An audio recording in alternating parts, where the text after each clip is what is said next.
Oh, yes. It is a very fitting time for music like this, bro. When you're about to go down victory road, you got big battles ahead. 2025 year-end roundup. The article dropped yesterday. Ladies and gentlemen, I'm going to keep it real. I'm going to keep it fucking real. As real as it needs to be. Please, today, share your thoughts and comments in the chat. If you want to come on the show, the door is still absolutely open. But a sentiment check, nobody really feels the need to come out here. And to me, that's low-key worrying. But if you would like to be on today's show, please let us know and we will make it happen. The doors are completely open. Open Ronin is coming very soon. And today's show is very much a fast track to Open Ronin. But I'm going to give my honest review. That's it. That's all I know I'm doing today. We are joined by the legend 1437. We'll introduce him to the show in a moment's time. Introduce him, bro, like it's a stranger. We're going to bring the boy back. Well, man, I will premise today's show with just saying maybe I felt like I needed a little bit more. Maybe it wasn't more announcements. Maybe it wasn't more definite movements. Maybe it was more passion. Maybe it was to feel a little bit more. But aside from that, we're going to keep it hypercritical because I want the best for Ronin. And I want the best for those of you that have been fireproof this year. So join us. Today's show is going to be a big one. I feel like there may be a lot of people revisiting it with the types of conversations we will have. But like I said, shout out to everyone that's been supporting us throughout the year and over the last 2.5 years. We're going to keep doing it. It's 2026 around the corner and it does not end here, folks. There are some good things from this article which I would like to communicate as well. So we're going to get into that. Stick around and we'll start the show very soon. Repost the stream, ladies and gentlemen, and go and follow us on Twitter if you haven't already. This is the Ronin Radio, the community hub for communications and media across Ronin networks. And make sure you're subscribing to the YouTube channel as well, bro. What the fuck? Anyway, we will be back in a moment's time. I'm just setting everything up. I got data. I got facts. I got shit to share. We're gonna make sure everything's in order, and then we will start today's show. Merry Christmas to everyone. I hope you had a great week last week. But we're back in the building, bro, and we're locking in for the end of the year and throughout 2026. Will Ronin be locking in too?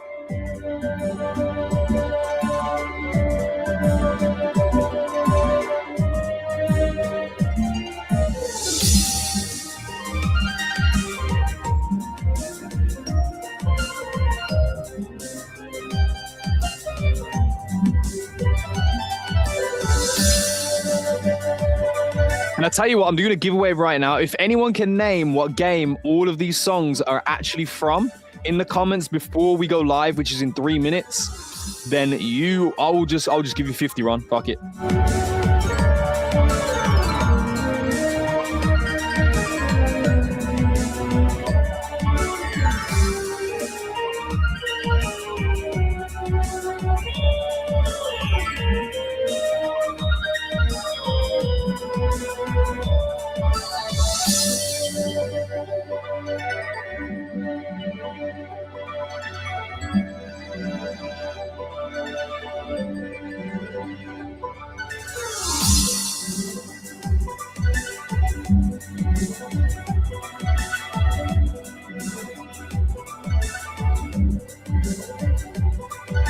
Yeah. Let me make it a little easy for you.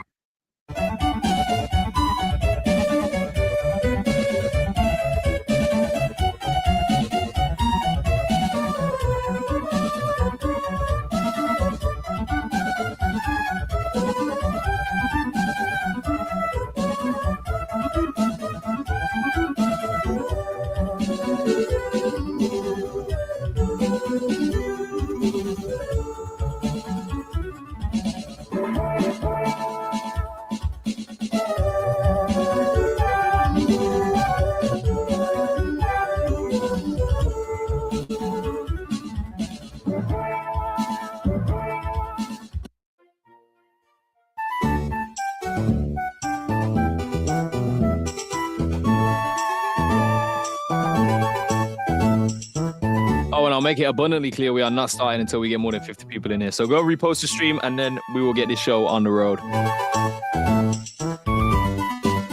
50 run to the person that names the video game music is from. I had to go back nostalgic mode, man. Put me in my feelings. Get me real passionate about this gaming industry. And turn up the heat on today's show.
School run, getting up early. Still got no kids in nursery. I phone a taxi, I make bro follow behind so no other car comes near me. Why is that? Cause if plot try search me, be a myth trying to say it was Percy. I'm lucky the taxi. Alright, one song before we go live, bro. Let's get it. With Journey. I'm from the crazy side of the Mersey. Can I go America like Eddie Murphy? They had me locked up queuing for Savory, but I've been tapped in the Ed since nursery. I was a kid just trying to play Kirby before the link with bro by Kirby. And back then he was playing with Ami, but now he's got Cali and teeth from Turkey. And me Bell never got no approval. They had me eating on Coley noodles. And I don't know about going to weddings. I used that suit there for court and funerals. Been the tallest one in the camp and the youngest one. It's a little unusual. Now they think that I'm 30 plus, but I'm in Gen Z if we're going off Google. But we all grow old and it end, but me, I'm not trying to grow old and it ends. So every day man's taking a risk and I still do shit that I don't recommend. And she tried asking me if I'm stubborn, but me, I just say I don't know, it depends. If Air Max 95s with a mill, I'd still be saying the cold 110s. He was a female screw on the landing and everyone thought she was 10 out of 10. I saw the same screw on road and knew I couldn't be on the landing again. First day on the wing, got a pack with Klingling, stuck with bro when I landed in Penn. And I was vexed when I looked at me depths, just wish I could chicken her busy like Shep. Before I got the reload on Kenny, I was trying to get the reload on Kenny, but them times there couldn't pay for the band. I was mixing the house just like Tom Zanetti. Before I could fill up the ride with Petty, I was doing pedal bike shifts on a board. When before they knew about riding a Lecky, I'm saving a cat to me head all sweaty. The same ones that I saw in the evening, I already seen them twice already. I let the shots build up in the cafe and bang them all out when I finish me brekkie. Some of them calling for Bobby and Whitney, and some only calling for Nelly and Kelly, and some of them don't really mess with the dark, they just like the white, something like John Terry. And I don't know about chasing Charles, cause mine's still out there chasing Elizabeth. Crazy predicaments, taking risks like say I don't have no clue what a prison is. I was on Bamboo Lab on the Mac, up bro trying to tell me to make him a switch. Is he taking a piss that I mess up the filaments? Burn out quick like say he was billing it. Burn out quick when you press with a trigger. Is it a lab Bamboo Lab trying to snitch on man? Now I've got to link up with solicitors. Now I've got to get rid of 3D files on Blender so they don't know what the vision is. And he said K got Bay got Slay Gang, but Snake got J got Say got something I'm doing for Fagon, spitting late gimmicks with. And we all grow old in the end, but me, I'm not trying to grow old in the ends. So every day, man's taking a risk, and I still do shit that I don't recommend. And she tried asking me if I'm stubborn, but me, I just say I don't know, it depends. If Air Max 95s with a mill, I'd still be saying the cold 110s. It was a female screw on the line, and everyone thought she was 10 out of 10. Oh, we gotta go, man. We gotta go. We gotta start. We gotta do this. We gotta do this. Gotta do this. Gotta do this. Yo, for those of you that speak English, you might not have even known that he was just rapping in English, bro. Shout out to Cast, bro. The only Geordie that is absolutely fucking killing it on the music scene. But disregard that. Never mind that, ladies and gentlemen. Today's show, you already know what the motive is. Of course, we are locking in with the recent release of this article here, my friends. You've seen it. Maybe you have, maybe you haven't. The end of year recap. Look, here it is. The 2025 year-end roundup. It was a document that we anticipated since the beginning of December. It was early talks around this delivery in November by G-Host. The founders met up, they've done a year-end review looking back at 2025 and kind of stating the vision and the pivots, I think is the correct word here, that they will be making in 2026. Now, this document was released yesterday.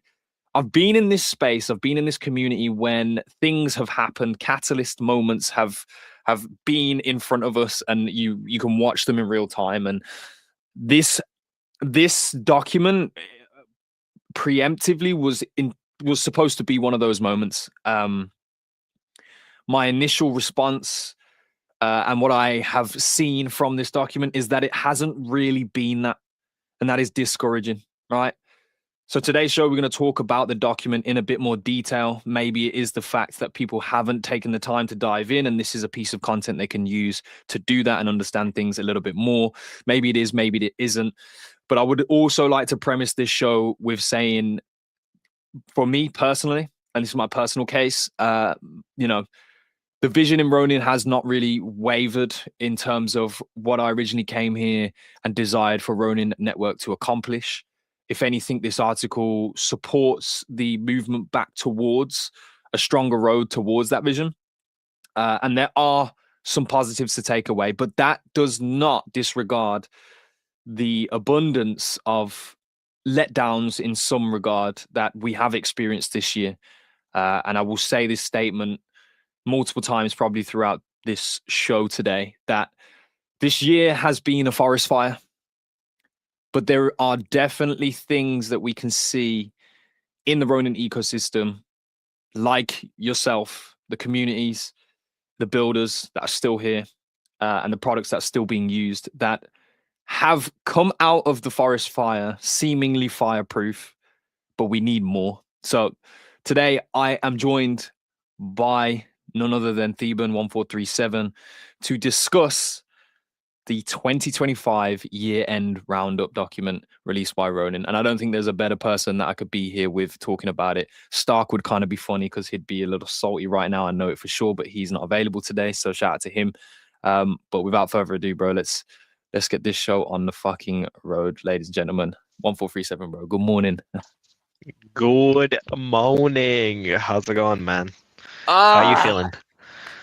It's good, bro. I like... There's a part of me that is not good because this just is not giving me the energy like I said, catalysts have in the past. So it is a bit worrying for me. But my mind has been logged off, bro. Like I came home for the holidays and I've been 2 feet in that action. Like I've been present and just, logged off mostly from Web3. And, that's in the pinnacle of the Cambria stuff going down and Fable going down as well. How much that speaks to things, just from my personal case, I don't know. But I've had a good I've enjoyed the holidays, and it does allow you to kind of refocus. I do feel today that I woke up with a bit of a mission in mind, and it's really to clean up these fucking streets, bro. Like I really give a shit about where Ronin goes in 2026, and this 2025 year-end roundup was somewhat underwhelming to me, but there was some gems in there that I'd like to dig a little deeper on. So I'm okay. but I'm not great. What about yourself? Understandable. Yeah, I mean, it's been tough for me. I'm away from the family, obviously. So Christmas, New Year is tomorrow as well, and yeah, man, it's been hard. Let's just Mhm. say that. But you know what? We just gotta keep on chugging along. I don't think going into the New Year is really gonna change much, but at the same time, it's like it's hope. There's always hope, right? Especially when a new year comes. So well, let's see what happens. Yeah, facts. Yeah, man. Oh, Holidays away from the before we family. start, can you swap me to the other side so it looks like I'm looking at you instead of looking at to nothingness? Can you do uh, that? yeah, I could do that. Okay, flip it. Let's change it up real quick. Okay. Oh, I don't in that. It Hmm. just recognizes me as the Godfather. There No, we I'm go. joking. Here you go. I There gotta we look go. this way See, now. not. You see perception, right? Looks good. Yeah. So I'm gonna look this way for the rest of the show. Yeah. So the big topic, of course. Hopefully you guys have read it. I would assume that everybody that is somewhat invested, involved, cares Yeah. about. Hmm. Ronin has read this document since it was released yesterday. If you haven't, then Hmm. hey, buckle up. We're about to dive into it for real. So without further ado, bro, the 2025 year end roundup is an article. It's on X. It's on the Ronin account, so you can go ahead and read it for yourself right now. It's not the most lengthy of documents, which is favorable for a lot of people, especially Web3, the place that doesn't read. But it's broken down into parts, right? Now, in a summary, like an overview before we go into it, really and truly, uh, the importance of this was high. Like, we definitely needed this. We needed to hear from the founders and Sky Mavis team's perspective, kind of what they thought of the year, and then what is to come in 2026, which they did deliver on. I think one thing they did gloss over was token performance, which is understandable. This is something that we won't gloss over today on the show. I think it's important to address that to you guys, the audience, and be honest about those things, although they are painful in many ways. But it was just a comprehensive breakdown, and almost like a strategic analysis of like what. Okay, so one thing that was said was the pivot, right? They are going to be pivoting back towards their strengths. I think that was one of the core components of this article. Really, was talking about how it was almost a soft admittance of maybe venturing too far with the incentive driver of like just bringing users to Ronin full stop, and not really like forgetting the value of, or the necessity of, retention of those users, right? Like, you don't want flash in the pan users, and we kind of chased the industry to acquire these users and kind of stepped away from where we had, like they said, edge in this industry, right? So I was kind of happy to hear those things. You know, I think I don't know. I just didn't expect it, to be honest. Like, it's sometimes it's difficult to get the admittance to mistakes, but with the definite move of pivoting back towards more of their areas of focus and where they're competent, is something that you can be hopeful of and faithful around. But splits into three parts, as you can see. Part one, Ronin by the numbers, seen as an overview of how the fortune spin, Ronin market, Ronin arcade, and Ronin wallet did in 2025. Splitting those things into different categories. Part two is the builder highlights, which highlights the people who have successfully built on Ronin this year, and the metrics of their endeavors. One of the big things it says here as well, like over 1,000 people built on Ronin since we went to an open network, which is a big metric, really, at the end of the day. In comparison to other networks, that comparison hasn't been made directly by me as of yet, so I can't speak on, it is a big metric. But just to know that 1,000 more builders came to Ronin this year is a big thing.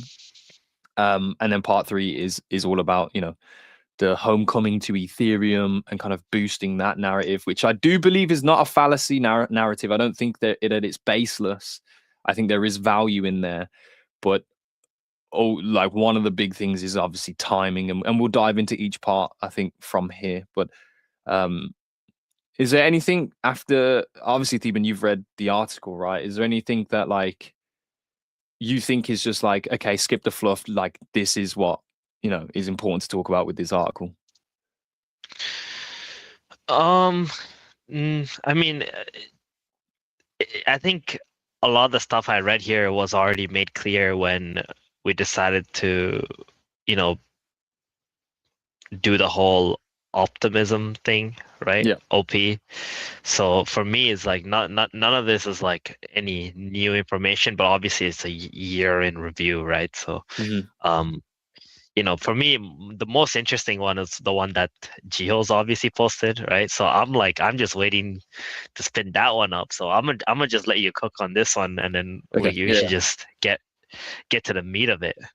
Yeah, cool. That's fair enough, actually. Yeah. I think the most common response to this article that I had seen on the grounds, like by community members and in different channels, was that like, yeah, it was like a nothing burger because Hmm. we knew everything. But like, yeah, you're right. It's a year review, so arguably you're just going to reiterate the things that have happened this year, so people should already know them. I think what people were expecting was a more personal deliverance on like what they thought of what had happened rather than just telling us what has happened. This seems like a document that is meant for the external person rather than the internal user that is, actually looking for signs and signals for them to, back their confidence that they've previously shown. And I don't think this document did achieve that, is one point I will make. But all right. The numbers, right? The part one, the gamification of sales. I think like the main thing I took away from here is, and there's questions that come from this, right? So they highlight Fortune Spin, which is definitely an endeavor that has been active. People have used it. There's been incentive drivers around it, which I think have driven that usage, which is in itself is just a good realization. Obviously it's a prediction first, but it's realized like there has been a lot of active usage. If you look at the arcade, I actually went and dug some numbers through this, and it's like 30,000 players roughly on average with the arcade. 70,000 quests as well have been participated in, and they include the Fortune Spin and the arcade game, for example.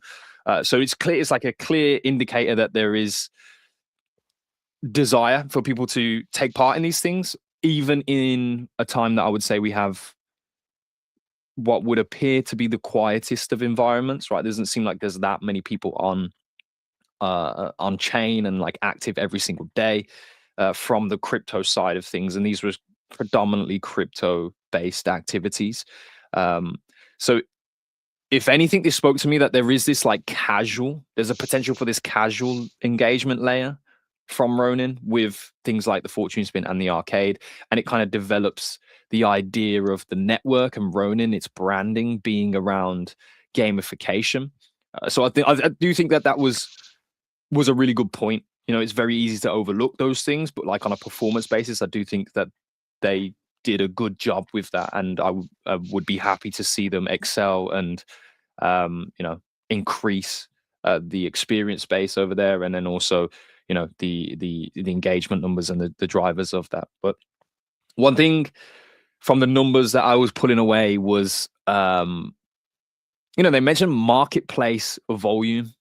We are in a time right now Hmm. where presently like the secondary market is kind of dead, right? Like on Hmm. Ronin, it's in comparison to other areas of this industry that are trying to do crypto gaming, for example, the Ronin market or the secondary market on Ronin is thriving in comparison. But in reality, like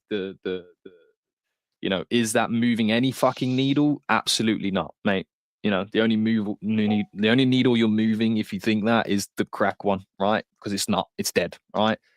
But on Ronin this year, there was a persistent like evidence that the primary market, so primary sales and primary issuance, was successful for a lot of Hmm. builders that came to Ronin. And that is encouraging. And there's a lot of angles we can go on that. And like, this isn't a section of the show that I think we should just spend all day on, because I do think the Jiho's response and or addition is important to spend more time on. But there's a lot of conversations that we could go down with that information being that, like, it's not always going to be repeated. There were also failed initial or primary sales, but I do think in total, the primary sales that we saw on Ronin this year definitely show and prove that there is an interest.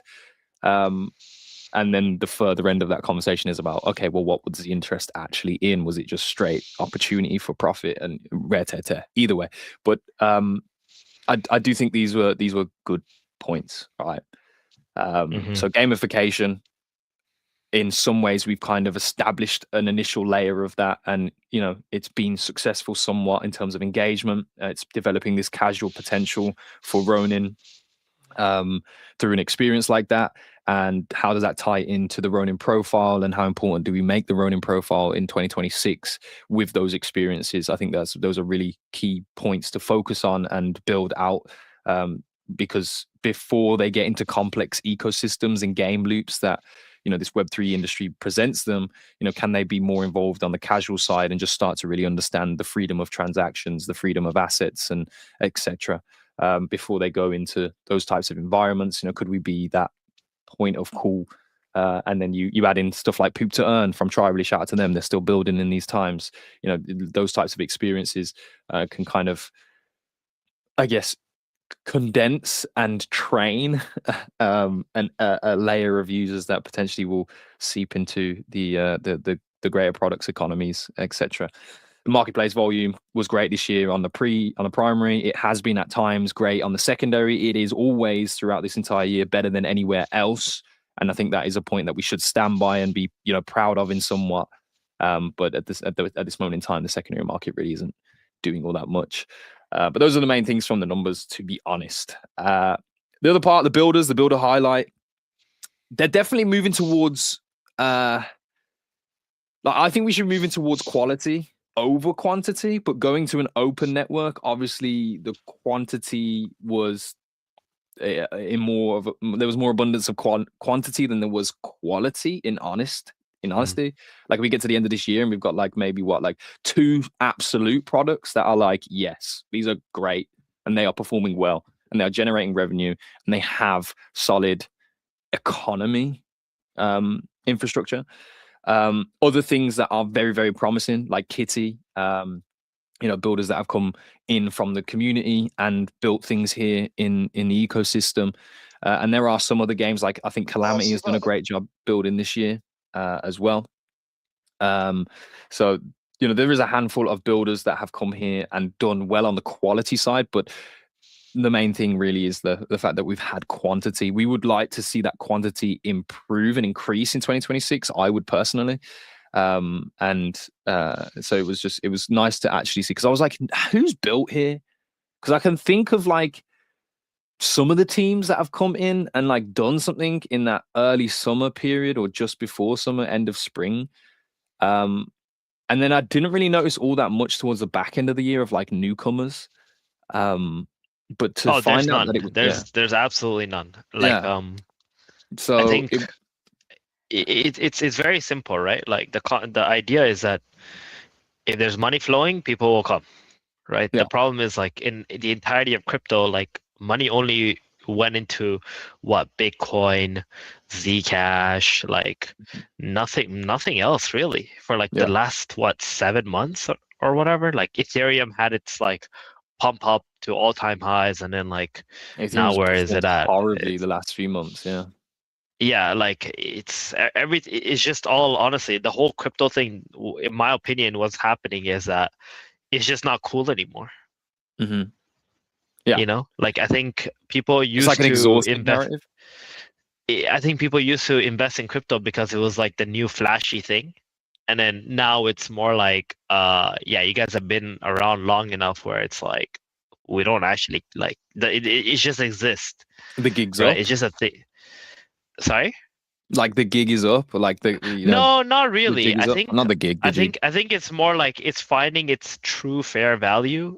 And then eventually with time, it's gonna like do its thing where it comes back up. I mean, the best example I can give to our audience is like look at Pokemon cards and all these like, sports cards and stuff that happened during COVID, right? Like during that time, it exploded like crazy. Cards literally went up like 100x, 200x on some stuff. Yeah. And it was like the most bullshit thing was like selling for way too much money. It just didn't make any sense. And you can check the chart, it just went absolutely parabolic, right? And then for like the last 3 years, or for 3 years after 2020, like it was just dead. Like it went down like 90% plus, right? And it was just sitting down there. Other people were accumulating, and now it made a resurgence over like the last year. And I would argue it's that the gonna be lull is coming back right now as well in like for the modern cards. So like the most recent releases in Pokemon are like the prices are plummeting faster than I've seen over the course of the earlier part of the year. Yep, They're not it they're not will, but maintaining value. but the thing is like there's more people accumulating and more people holding over time, right? Like for Pokemon, and that's I would say that's a decently liquid market, right? The thing about crypto is like it's gonna have the same effect. But the thing is, there's just way too many tokens being launched all the time. Everybody thinks like, token equals free money, right? So like we're everywhere. Like if you look at Bitcoin, it's still like what, rank 7 or something in like market cap, right? Of like everything in the entire world. So like the liquidity is still there. Look what happened to silver over the last week. It almost doubled, and like Oh, did you know about that, the story? Obviously, you knew about the story, right? yeah, I mean the whole like narrative with like China and stuff like that, right? I think it's just gonna be like a sell the news event. Like January 1st comes, probably silver just plummets. It's just like to me, silver was just a natural rotation from gold reaching all-time highs. That's what I think happens, right? I mean, maybe they rotate into Bitcoin next, and then we do have like some kind of mini run, but I don't feel like any of that stuff is going to be truly sustainable because it's all just like rotations and not really like, okay, well, this is what is it? Is that rank 7? 8. 8. Okay, it's at 8, right? But yeah, look at silver, right? Look where silver was, like I think it was at like 7th.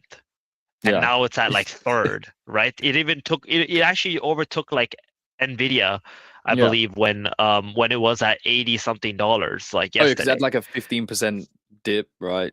Yesterday, Yeah, something so like that. the whole point is like the liquidity does exist. If silver can do that, Bitcoin can do the same thing. Without a doubt, it can do the same thing. But it's just not interesting for the time being. Yeah. And the silver narrative, which was interesting, which, if you guys have information coming in from financial markets, you would have, at least if you're on X, you'd have seen some depiction of what occurred over this weekend with the margin calls and stuff like that. And, in my mind, I was like, oh, margin calls, emergency, dollar printing funds are going to happen. Like, is this good for us here in crypto? But like, of course, those dollars transitioned to silver as an asset anyway, like itself. And yeah, you are right. Actually, I hadn't even looked at it in that regard. Like I hadn't looked at the assets by market cap recently, and seeing silver make that much of a jump is just, it's a proof case that like liquidity exists in this world. It's whether people give a shit enough or not. And that's going to be a tough fight for Bitcoin and then crypto itself. Exactly. That's what people don't understand. People think like, oh, Bitcoin is too expensive. It's not. It's actually not too expensive. It's actually extremely liquid and very easy to trade. Silver is actually way more difficult to trade, than Bitcoin is. So if they wanted to, they can pump Bitcoin to like a few hundreds of thousands quite easily, to be honest. Yep. And that will happen overnight on a Monday fucking after Christmas, so it's definitely doable. Good takes for real. We were just talking about the builders here in Ronin prior to that, And then there definitely have been a lot, and I want to say congratulations to everyone that has built and performed this year. You know, it's not been an easy year to do so. Here are some of the highlights: Moku with Grand Arena, Fableborn, of course, with their recent successful launch just in this December period. Cambria, amazing. Almost what did they do 2 times this year? They ran it the fuck up, bro. Shout out to Benzi. Fishing Frenzy done amazing as well, and they're starting to broaden out and connect with other builders. I want to say congratulations to Aquarium, the builder there, based. Shout out to you, bro. You know you've had a vision, stuck down to it, and now you're collaborating with other projects on the network, which is great to see. Angry Dynamites, they did their thing as well. Last Odyssey has been here and built. I think this is, I like. I've got a lot of love for the Last Odyssey team because they've supported us in the past, and they have integrated us into their ideas and stuff like that, and appreciate that greatly. But I think the 81% day one retention metric as being the only one you can pull up here is pretty tough, pretty shitty. But anyway, shout out to Chicken Saga. I think Paz has had a fucking personally one of the years of his life. In terms of taking hold of his discipline, becoming fucking a Superman to himself, right? And then obviously delivering with Chicken Saga and the team over there. You guys have done amazing. Ragnarok Landverse, which to me actually is the standout, which is a surprising one for this year. Ragnarok Landverse, although I have not touched the product, and Ragnarok for me is totally insignificant as an IP. This is just personal takes. It is a massive IP. We're talking 20-plus-year-old IP here that is on Ronin and doing well. And I'll come back to the Ragnarok Landverse in a second. But shout out to Calamity as well. Built and launched a mobile app recently. Their season is live right now if you want to play it too. Pixels, of course, continue to build. And Wild Forest, I will mention, have done a fucking fantastic job as well, actually tackling inflation, which is something that was mentioned in this article as well. So, is there things to look at there, and is there information to be shared? I think we should be uniting as a network more so than, separating each other apart, especially as we go into the open environment. You want to build like confidence in levels of support, which I think have been damaged this year, in all honesty, and we can talk about that at a later point. But the one point I did want to make is, bro, genuinely, Ragnarok Landverse is the bridge to traditional gamers right now. It's the like proven bridge, but it's not like proven at a scale that's enough to mean a whole lot of shit right now. But it proves a theory and a thesis essentially. It actually has upheld daily active users because it's just the game. Like, people are there for the game. They are participating on chain as well, for sure, and those metrics are there to see. But the consistency of the players and the activity of those players is better than anything we've seen this year, better than any game that we've seen on Ronin this year. And I think that is a strong narrative to take elsewhere, because Ragnarok is massive. Like I said, huge IP. A lot of traditional gamers that love that game, and you know how that game operates. If you update a server or open a server, that becomes opportunistic for players that know the game, and obviously they've existed in other servers. But if you provide them a server that is on chain, then you can see that they are starting to take these opportunities. And can that be done in different gaming ecosystems that are traditional Web2 ecosystem IPs and ecosystems as well? I genuinely think that case is now viable to bring to other ventures, and I think that's something that we should be doing with strength and a bit of authority. In 2026, one of the things Geo spoke to us about last year was like going back into that mode where they were like, we can partner with the greatest in the world, right? It was literally one of the statements he made, I think in like a June episode, where, the gloves, like, take the gloves off and like, let's partner with your Googles, your fucking massive companies. And, we managed to do that with Ragnarok Landverse. And I think it's possible for us to try and venture into other Web2 IPs in 2026. Yeah. But shout out to all those builders, shout out to all those games. The clear winner this year, though, and this is just a byproduct of what was happening, right? And what was happening.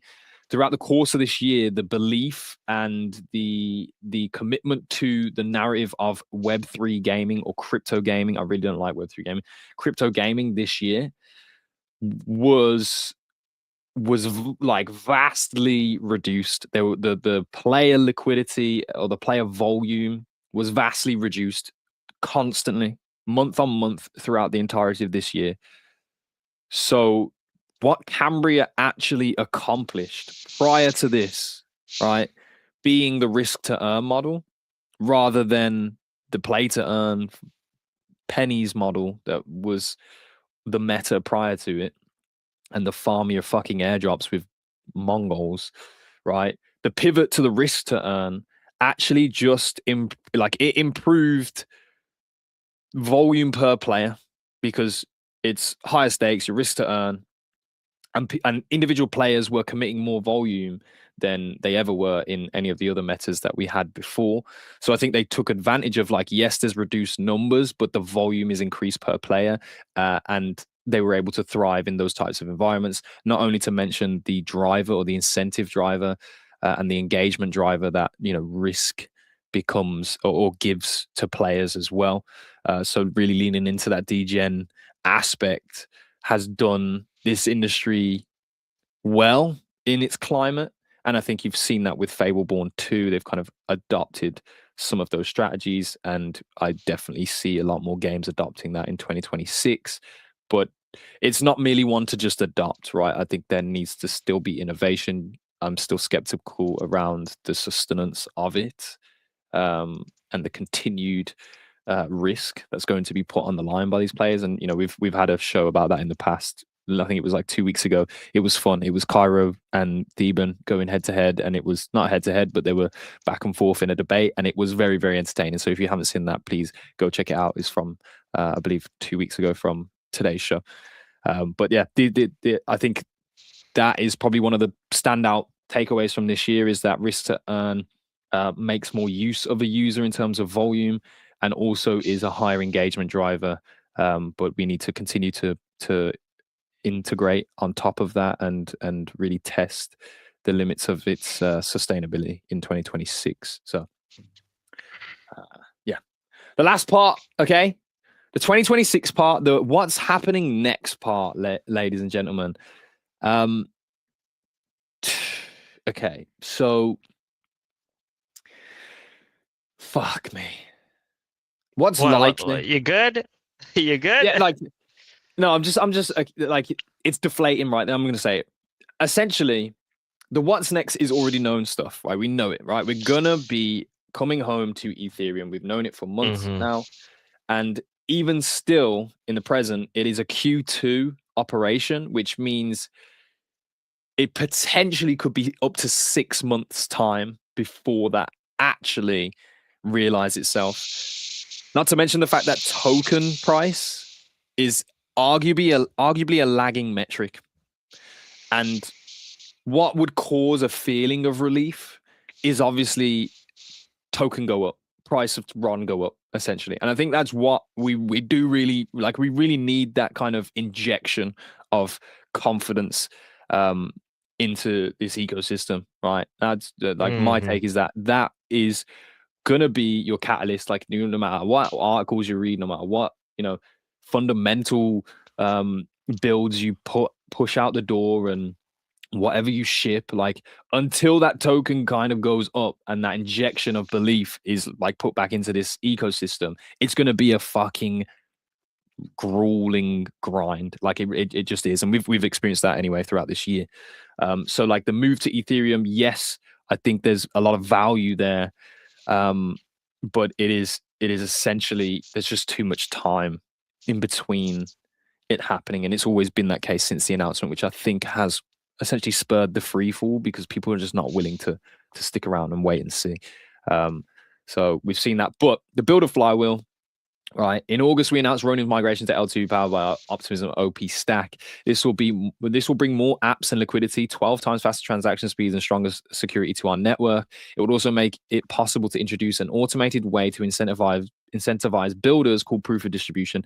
Now, proof of distribution is the cake, the icing, and the cherry of this entire article. To be honest, everything else was just metrics and things that we kind of already knew. We have already been translated this proof of distribution model, but I don't think it has been focused on too heavily. And there's a lot that we could do with this distribution model, right? And I'll get into it after the GHOST section. But essentially, proof of distribution model.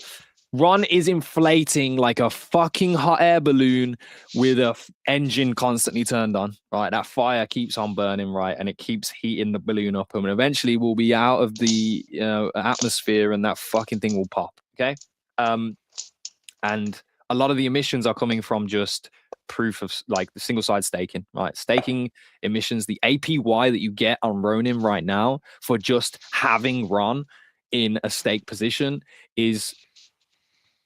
like if you look in the equation of like inflation, like what you get out for nothing is so vast. It is ridiculous. Okay. And I know there's a lot of big people, big names, people who have put money to where their mouth is in the past have essentially risen with Ron or with Ronin, have essentially risen through Axie Infinity. They're here, right? And they've put their money there and they deserve that yield, you know, the entitled stance I could relate to in some regard if it's been a long time. And, you know, if you haven't yet taken your victories, you've probably round tripped a lot of them. And, you know, you need every fucking Ron token that they can give you. Like I get that, but until that is dramatically tackled, and it's said in this article that that is something they will be looking at, then there's just no hope really for Ron as a token if this inflation continues at the rate that it is, and that is clear, and it has been addressed in this article. So I'm going to go over to the GHOST section now, because obviously, like we said, there's a lot more interesting things there, and I think it will bring youth even more into this conversation, and then we can revisit these things. I actually did have... like I sat down and wrote up solutions for a lot of the issues that I see with the inflation of Ron right now. And a Gila solution, by the way, mate, it could be absolutely fucking dog shit. But find out at the end of the show what I think we could actually do to improve the Ron token freefall that we are currently experiencing. But let me find GHOST post and we'll lock into this. I don't think we're going to see it here, so I'm just going to search for the boy. Jesus. He hasn't tweeted since then, so you can just... it's probably like the first one. Yeah. I got it. Here we go. Where do we go from here? I've put together a companion presentation to the year in review on Ronin strategy, open for all to view. This is the post. I'll click it here. Go to the Google Docs. It is a presentation. So without further ado, maybe he made this specifically for us to show on the show. Maybe, we don't know. It is a view only. How do I present though? What the fuck? Can I present this bitch? Classic. Absolutely classic. Yes, I got it. What's classic, bro? I figured it out. You're okay. Your On incompetency Ronin with tech strategy. That's a Alright. classic. Wait, let premise it. Oh fuck! It only goes that way. I can go back. Okay, premise it, Deben. Yeah. What is in this presentation that you think makes it more? Or is this presentation more important than the document itself? Yeah. Oh yeah. Wait. What? Wait. What? Again? The presentation Is this more important presentation than what? more important to like to focus on rather than just the year-end Recap? roundup? Yeah, Yeah. of course. There's so much more in here, in my opinion. I think it highlighted the true future of Ronin. The other one felt way too like corporate, and this one was more like, I think, a bit more raw, a bit more like emotional as well. So yeah, let's get to it. Okay, setting the stage. This cycle has been tough. We started off strong with Pixels driving a renaissance on Ronin. So he's saying that the cycle began all those years back when Pixels first came to Ronin and did the first successful Yeah, play to I noticed airdrop that campaign. too. So that was like what 2024, early 2024 or whatever. Like It he was the actually thinks beginning, this yeah, the cycle started beginning, back then. Yeah. the beginning of 2024, January, I believe it was. I remember it quite vividly. Anyway, um, and that was right before all-time highs. Literally, Well, all-time 20 highs, when it was $4. at 20 cents, I think it was around August Yeah, 20. or Yeah, oh, the September next of year. Okay. 2023. Yeah. Yes. Yeah. Yeah. So he says Ron skyrocketed from 20 cents to $4.50, leading an early surge in gaming tokens and NFTs. Then momentum stalled while we continued to onboard games. The meta shift, meme coins caught fire, perp dexes drew in liquidity, prediction markets roared. No mention of gaming. People are losing conviction. Is crypto application beyond a very narrow set of already proven use cases? That's a big point. So where do we go from here? We want to clearly outline our strategy so that our backers know where to focus their energy and also how to appraise our progress. That's fucking even that sentence is huge because I feel like Ronin is taking so many shots from so many different angles because of the so many different endeavors they kind of tried to pick up in the scrambling of like all-time highs to the loss of the focus and attention and the withdrawal of a lot of people from the Web3 gaming narrative. So that's nice to see the acknowledgement of that there. Anyway, back builders that can break out of our bubble. This is big. This is big. Well, who comes to mind when you hear that statement? Who should be backed? Chat, let us know as well your thoughts. Who should be backed? Who on Ronin should be backed to break out of our bubble? Who do you think would most likely break out of our bubble? It can be multiple as well. You know what's funny? For I don't know why, but maybe I know why. I don't know, but like the first team that came to mind was actually Kitty. Yeah.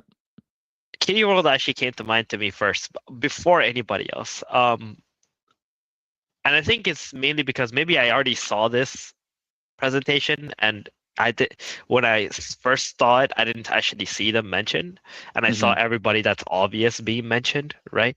But I feel like if they were gonna break out, I feel like it might have already happened. Yeah. A part of me thinks that, right? Yeah, like if Maybe they it were just going needs more to. time Yeah. to cook. Yeah. So yeah, let's keep going. Moku. That was one that did come to mind for me. I think the primary though in my mind would have been Fableborn, just because of the You think so? like because I just think this all comes down to quality of product. Like you can spin up a narrative and break out of a bubble, right? But like if that leads to a nothing burger, like people are just gonna exit the bubble as like So they're gonna exit I think the environment as fast as they because I can. think Moku isn't just Grand Arena. Because you see what he wrote here, right? He wrote Yeah. Moku. Like he did not write Grand Grand Arena. Arena. It's Yeah, because like facts. Moku is like very versatile. They have a lot of different paths that they can take. Like if Grand Arena doesn't work out, they're not gonna just like stop making shit. They're Yeah, just for gonna sure. pivot into like something else. So I think in that sense, like Fableborn is kind of like um you know Pigeonholed.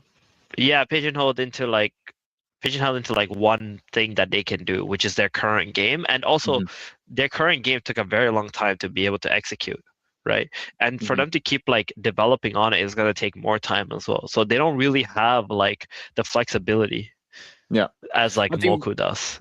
Yeah, I think the one thing that I would say that actually makes Moku totally proprietary is I think they probably have the greatest receptors of cultural importance. I don't even know what I'm trying to fucking translate here. I just think culturally they will be able to relate to much broader masses than anything we have here on Ronin. I guess that's a way of saying that I think they're down with the cool kids. Yeah. With like they're able to identify what is culturally relevant and deliver on that. I think what Moki as an IP and obviously Grand Arena, what it's going into now, kind of established a user type, and it's very very apparent when you enter, their Discord and their community, like of what kind of user that is, and it leans heavily towards degeneracy. But shout out to the Moku community. But I think that they are actually like holding back on their net or their catchment. And I think that's definitely future developments. But I mean, I guess it's just one way to say that I think, Hantao, Bruce, and Akil, with the help of the rest of the members of the team as well, filling in any other holes. But I think those three guys, as a trifecta, are actually able to cover and deeply understand a lot of cultural niches and market to them really well. So I've always been positive on Moku because of that. This team is like Moku is like a great example of like betting on the team. Mm-hmm. Facts. I think here's the point. That's what it is. Homegrown team with a hardcore community of believers. Moki's up more than 10x since the mint, which is true in ROM price, but let's not be, ignorant to the fact that on a dollar basis, that is not better. But either way, bro, I will tell you one thing before we keep going is like, there are some people in crypto who obviously believe that, one Bitcoin's one Bitcoin, doesn't matter the price, which is true for Bitcoin, but mate, for everything else, man, gazy, bro. I don't buy it for a second. Like I've never did, but like at the time, or not until recently, where I'm like, yeah, that's a bunch of bullshit, because like I know these are people who've been around longer than I have who say this stuff, So I always believe like, maybe they know something that I don't know. But they probably they experienced it though, didn't they? Because like, they would have appreciated more for holding the token rather than the dollar, Yeah, the US dollar is just king, and it's gonna be king till the end of time, till the end of our time at least, and it's more so about like, okay, are you beating inflation or not, right? The whole idea is just to beat inflation. Like if you can beat inflation, it doesn't matter, like you're doing well, and inflation is derived in dollar value, right? Yeah, exactly. So like this whole stuff about like tokens and whatever is like, is good perception, but at the end of the day, like US dollar is still king. I mean, I think Moku, if let's say like Ron kept its value, I think it'd still be up multiple X's. I think so, right? When you say it's up 10x from its mint price, what it means is that it's just retained way more value than Ron has. Like people just believe in the project more than they believe in like holding Ron, which is great. Regardless, it's great. Yeah. And I think the irony here, I'll make an ironic statement, is the fact that I think a lot of people don't actually buy it, like yourselves and like myself. They don't actually buy it because they can't actually buy it with, they can't buy the it thing for them with it, and maybe that stakes an argument of that, like, okay, if the maturity of the crypto industry, which was mentioned in the yearly roundup of like real world purchasing, is in an endeavor they are looking for to strengthen in 2026. Of course, we have, a lot of on the grounds connection with the Philippines and Vietnam, and the potential for, these Southeast Asian locations to implement real world purchasing as like an everyday reality. Obviously we are very far from that, I believe, in the Western world, of it being like totally integrated and treated in the same regard. But like, yeah, if I could do everything that I do normally in RON with no barriers, then of course, you buy into the RON appreciation, and I think RON wouldn't lose its value this the way that it has done this year. But yeah, that's an obvious point. Grand Arena is bringing the thrill of fantasy sports team management to crypto gaming, and $1 million based prize pool for Grand Arena Season 1 that increases with spend. So these are things that we know. These are obvious good points. And definitely Moku still, it's been a long time coming, and it has felt drawn out, but it just has been drawn out. Probably right, though, because of sentiment, etc. But this is still one of the things I'm looking at, is that Season 1, I think, will be opportunity catalyst and maybe sets a tone for how 2026 expectations will feel. Expectations. Yeah. Remember I said expectations. All right. Anyway, next on the list, Fableborn. You see it. Power TGE at 100 million, now at 260 million, 2.6x. You are balling. Skill-based gameplay focusing on both individuals and guilds. They've done that really well. Season 4 enables both Web 2 and Web 3 players to progress through the web shop. and power token purchases for Web3 users provide most content per dollar value. Yeah, they've just performed well. We don't really need to go into depth. I think these probably are the easy skip overs. But Cambria, of course, if you've seen, Cambria is pushing risk to earn forwards, like as previously mentioned. You should have just said, Gila, fuck you. Let's just start with this PowerPoint presentation. Anyway, $25 million wagered inside Jewel Arena, which is fucking crazy, and it's a real thing. We're not making this shit up. The Battle Pass gated Gold Rush season allows players to utilize their skills to earn a piece of the reward pool. 1.7 million prize pool in Gold Rush Season 3 with 40,000 players. I actually want to give a shout out to a guest we'll be having on the show next week. Shout out to Shaz, UK streamer here in the Cambria ecosystem. Met him at Zebu London. Been able to communicate with him since then. He's actually ran a guild who successfully acquired, I think it was like $147,000 from this season that just ended in Gold Rush. And they've probably got one of the biggest guilds in Ronin right now, and it's just like people don't even know their name. I don't even remember the name right now. So like these things are happening kind of underneath you guys' community if you're not paying attention. Like shit really is happening. I do genuinely believe that like one, you actually needed liquidity to expense on opportunity, but there has been so much opportunity still, even in these like bad feeling, the times that feel bad. There's still been a lot of opportunity for those who sort it out and probably were clever with their freedom of liquidity, which Gila obviously fucking wasn't, because he's a stupid cunt and decided to invest in all this shit in September and lost like, I don't know, maybe 85% of the value, but it's fun. Fishing Frenzy.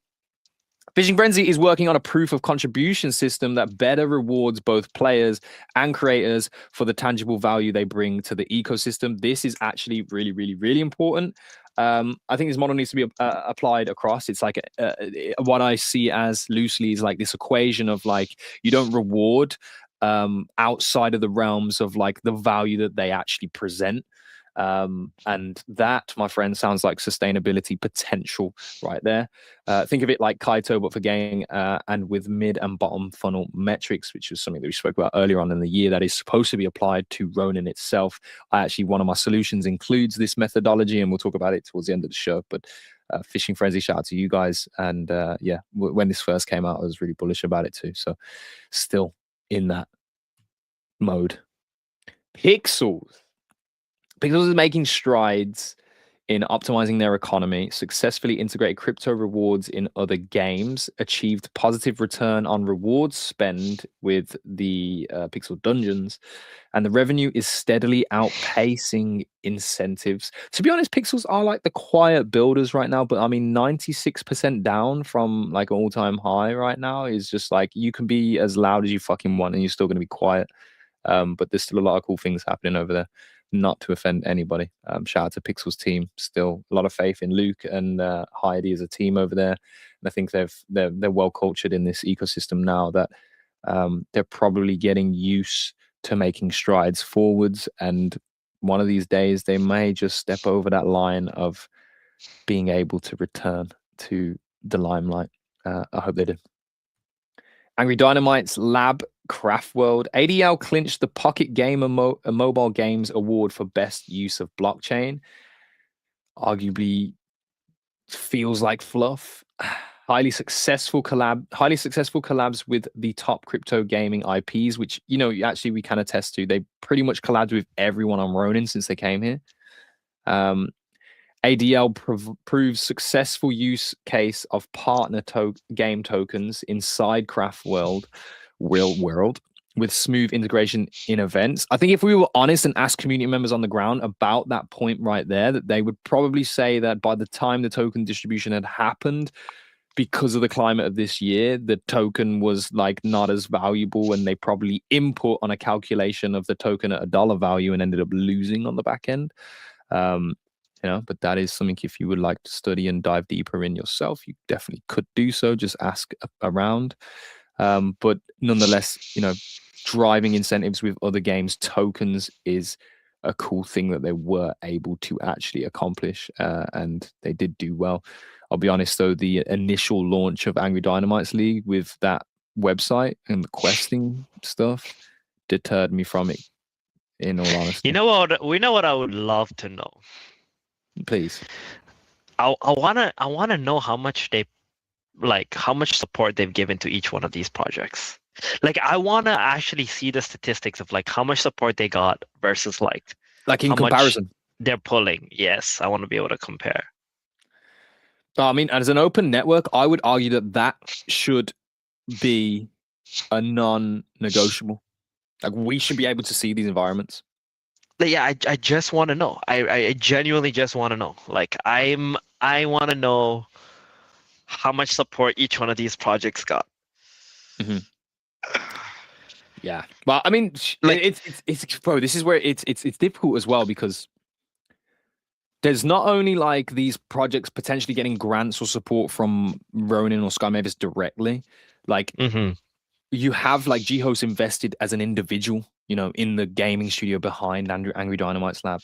Yeah, So, like, yeah. It gets convoluted and a complicated to then reveal, okay, how much support are they actually getting, you know? And you know, this is something that like I don't, you know, I don't really want to say the name of the person because I don't feel like bringing attention and is significant or does justice or does well for, you know, fans of the show and you guys out there. But there is someone who's like, I'm quite abhorrent. I don't like the shit that they say. That doesn't mean that the things that they say are irrelevant or are false, but there definitely is, and I think it is abundantly clear that we can say there have been previously categoric biases in our ecosystem that has caused friction and has created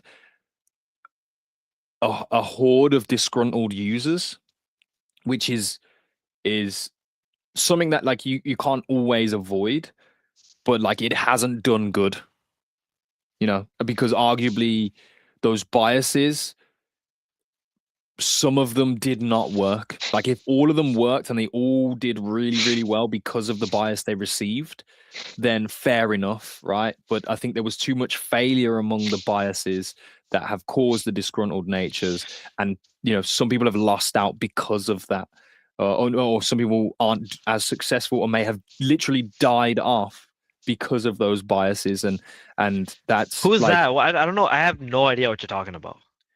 so you're telling me that, you know, throughout the course of Ronin's existence and games coming onto the chain and builders coming here, right, there hasn't been pretty not suspicious, but a pretty obvious biases given towards certain projects over others. Oh in yeah, this yeah, case? no, that's for sure. But you said like you don't want to mention names. I don't know what you're talking about. What Well, then names you're are you asking me to mention the name, and I said I don't Oh, want to are mention you the talking name. about projects or an individual? Multiple individuals. I think there's definitely a horde of people who. Oh, You okay, know, yeah, no, that's without a doubt. I mean, let's talk about hindsight, right? Actually, we're looking back at this year. I think it's a great. I mean, if people are interested to like, let's talk about hindsight a little bit, right? Like Yeah. from my perspective, like looking at all these games, all this shit, and everything that's happened. Actually, we can even rewind this back to 2023. This is something like I thought about as well in the past. So when I first came into Ronin, right, which was because of Axie, and then Axie was inside of Ronin. Why I genuinely believed in Axie and Ronin was because like I thought Ronin was going to be like the Steam of Web3 gaming, right? I came from Dota. I know what Steam does and how it is and whatever. I truly, genuinely felt like Ronin could have just copied Steam 1-to-1 just because they had Axie. Everybody wanted to chase Axie.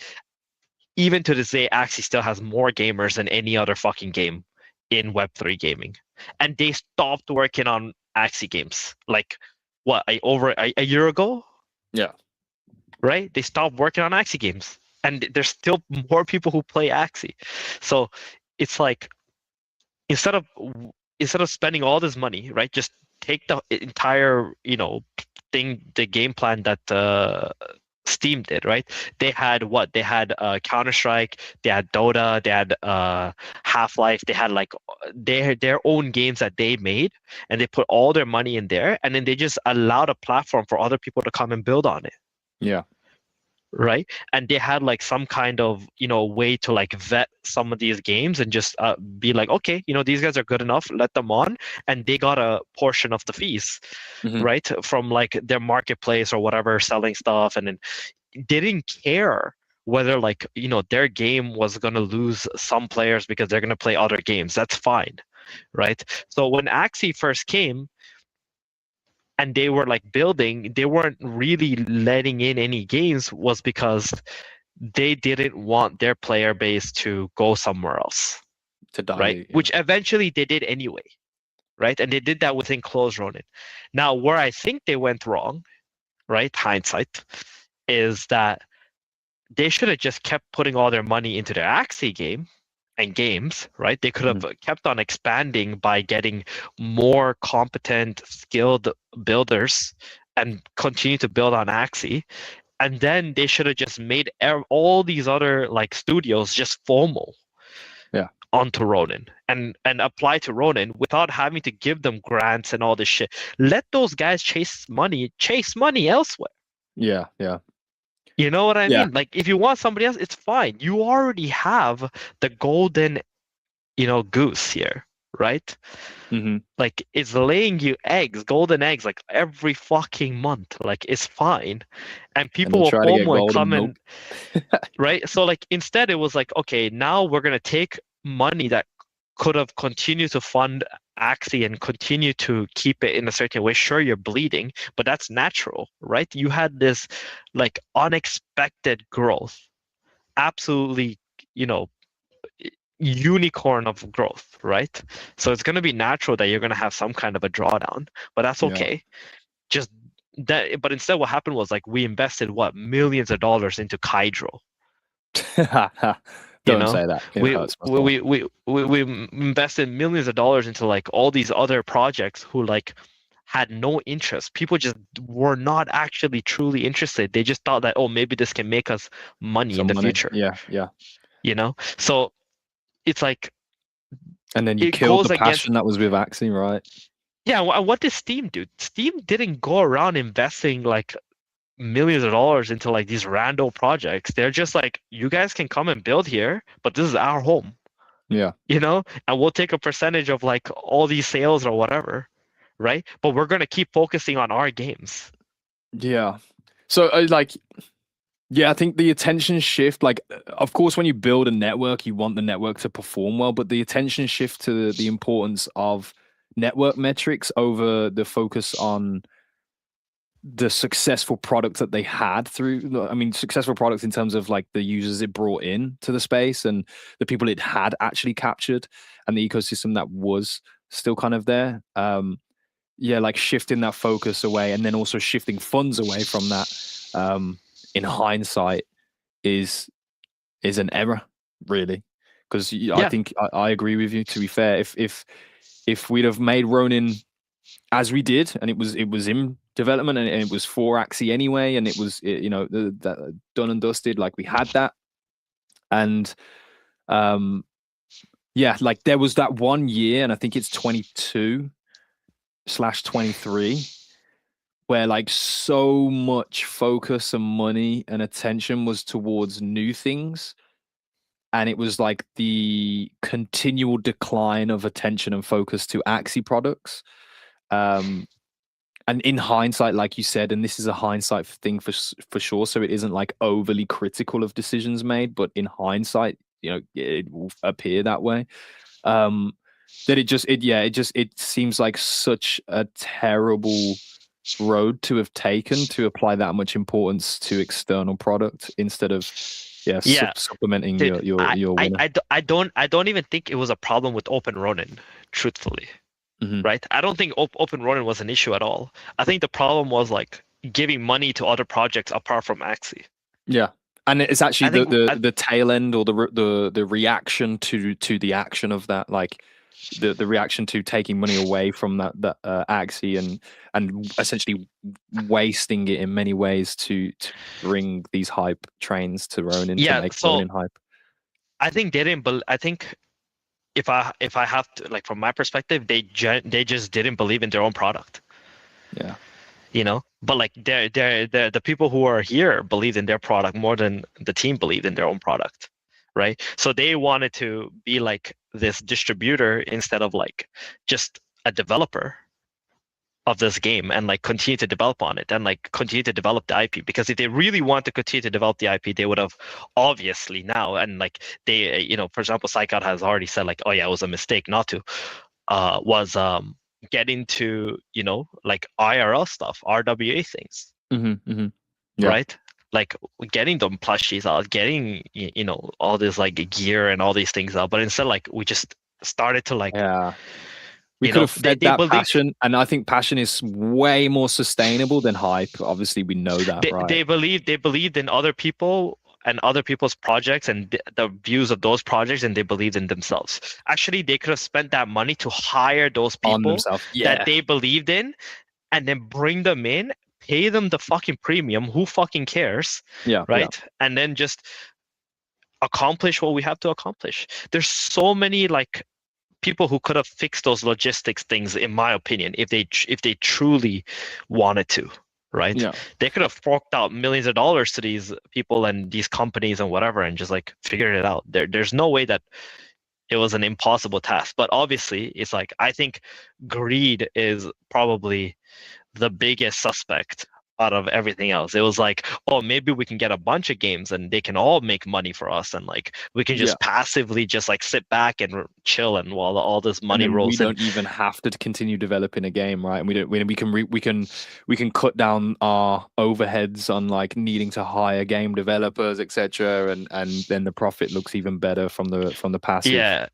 Yeah, but the reality is like, well, meme coins and all these other things that can generate money, and out of there's like way more distractions. And then it came to the conclusion that gaming was just like such a tough industry for people to like actually make money in, right?